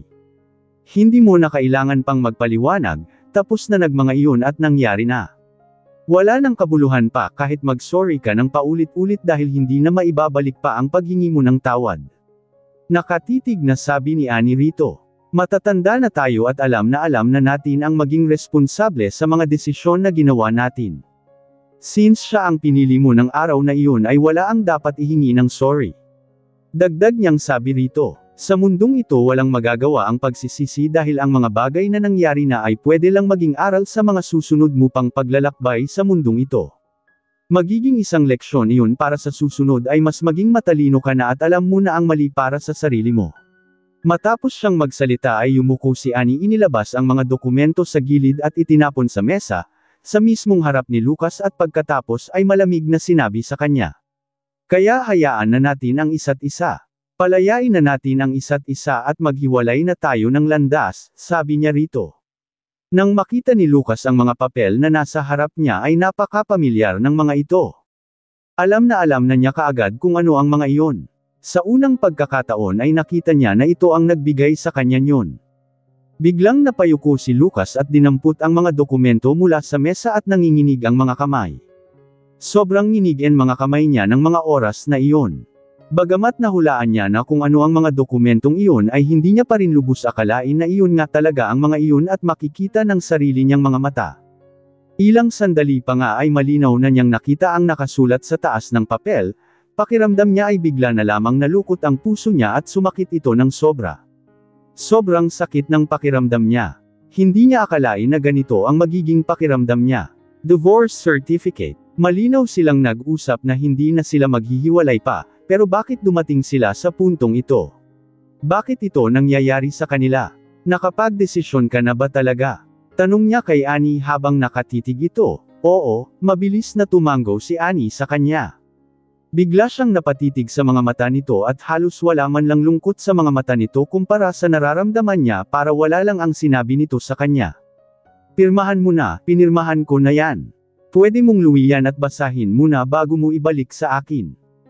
Hihintayin ko na lang na ibigay mo sa akin pagkatapos mong mapirmahan yan ay pwede mo nang gawin ang lahat ng gusto mo, malaya ka na at hindi na kita aabalahin pa. Sabi sa kanya ni Annie. Nang ikasal ako sa pamilya ninyo ay wala akong kahit na anumang dala, ilang mga damit lang ang dala ko at nitong 2 taon na nagsama tayo ay wala naman akong naitulong sa pagpapalago ng mga negosyo mo kaya huwag kang mag-alala. Hindi ko pag-iinteresan ang mga pera mo at mga ari-arian mo. Dagdag pa ni Annie na sabi. Naisip niya na kung sasabihin niya ito ay paniguradong matutuwa si Lucas at sa sandaling maging masaya ito ay baka mas mabilis nitong pipirmahan iyon. Pero hindi niya inaasahan na pagkatapos niyang sabihin iyon ay bigla na lamang lumungkot ang mukha ni Lucas. Annie, tawag nito sa kanya habang nakatitig sa kanyang mga mata at halos magngit-ngit ang mga ngipin nito. Gusto mo ba talagang makipaghiwalay sa akin? Tanong nito sa kanya. Sa kabila ng sama ng tingin nito sa kanya at galit na aura nito ay hindi siya natakot. Hindi ba at iyon ang gusto mo? Tinutupad ko lang ang kagustuhan mo. Sagot niya rito. Dahil sa sinabi nito ay mabilis na dinampot ni Lucas ang ballpen at pinirmahan ang divorce paper. Nang makita naman ni Annie na pumirma ito nang walang pag-aalinlangan ay biglang hinaplos ng sakita ang puso ni Annie. Ngunit pinigil niya ang lahat ng iyon at itinaas niya ang kanyang kamay upang abutin iyon mula rito dahil tapos naman na nitong pirmahan iyon. Tumayo ng tuwid si Lucas at tumitig sa kanya pagkatapos ay akala niya ay iaabot na nito sa kanya iyon nang bigla na lamang nitong pinunit ang papel at pinagpira-piraso at hinayaang bumagsak sa sahig. Nagmukha itong lumilipad na konfeti. Ang mga matatalim na mga mata nito ay nakatitig sa kanya at bibitawan ang mga salitang, "Manigas ka Annie dahil hinding-hindi ako makikipaghiwalay sa'yo." Sabi nito sa kanya. Mahinahon siyang tiningnan ni Annie at malamig na ngumiti rito. Pero Lucas, napagdesyonan ko na makikipaghiwalay na ako sa'yo. Sabi niya rito. Kung wala akong consent at pirma sa divorce paper ay hindi iyon magkakabisa Annie, tandaan mo iyon. Malamig din na sagot ni Lucas sa kanya. Kung ganon ay hihintayin ko na lang na pumayag ka. Sagot naman ni Annie sa kanya. Annie, uulitin ko sa'yo ang sinabi ko. Hindi ako pumapayag na maipaghiwalay sa'yo. Mahirap bang intindihin iyon? Inis na sambit ni Lucas ay halos salubong na ang kilay. Ngumiti naman si Annie. Lucas, alam kong magbabago rin ang isip mo at papayag ka rin pagdating ng araw at kapag nakapag-isip ka na ay pwede ka ulit na pumunta sa akin para maayos yan. Hindi naman siguro laging ayaw mo, sabi niya rito. Hihintayin na lang kita kahit anong oras, dagdag niyang sabi rito. Lumipas ang araw, taon-buwan naging mas masipag si Lucas na suyuan ang asawa. Dahil alam niyang desidido na itong makipaghiwalay sa kanya. Doon niya na-realize na mahal na pala niya ang asawa na bulagan lang siya dahil kay Trisha. Hindi siya mapapagod na iparamdam sa asawa na nagsisi siya sa lahat ng nagawa niyang kasalanan. Nasa huli man ang pagsisi sa mga ginawa niya sisikapin niyang maging tama na ang lahat. Ganoon pala talaga na kapag sumuko na ang taong nagmamahal sa iyo doon mo palang makikita ang halaga niya sa buhay mo. Dati wala kang pakialam sa nararamdaman niya kung nakakasakit ka na ba. Ngayon mo lang malalaman kapag nasa stage ka na ng pagtatama ng mga mali. Never niyang susukwan ang asawa. Hindi man madali para dito natanggapin siya. Dahil sa pagkawala ng kanilang anak. Gusto niyang pagbayaran lahat ng sakit na naramdaman nito. Habang buhay niyang pagsisihan ang kanyang ginawa. Hindi pa naman huli ang lahat. Unti-unti na siyang napapatawad ng asawa. Hindi man madali para dito willing siyang mag-ante ng matagal mapatawad lang siya nito. 1 year na ang nakalipas sa nangyari mas ramdam na nilang mag-asawa ang pagpapatawad at pagmamahal. Naka-recover na din si Annie. Mas naging maganda ang aura niya. Mas masayahin at binaon na lamang niya sa limot ang mga nangyari sa nakaraan. Handa na siya sa bagong yugto ng kanilang buhay bilang mag-asawa.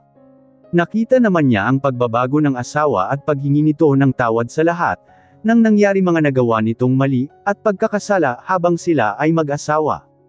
Buntis siya at malapit ng manganak. Nalaman nila na triplets ang kanilang magiging anak.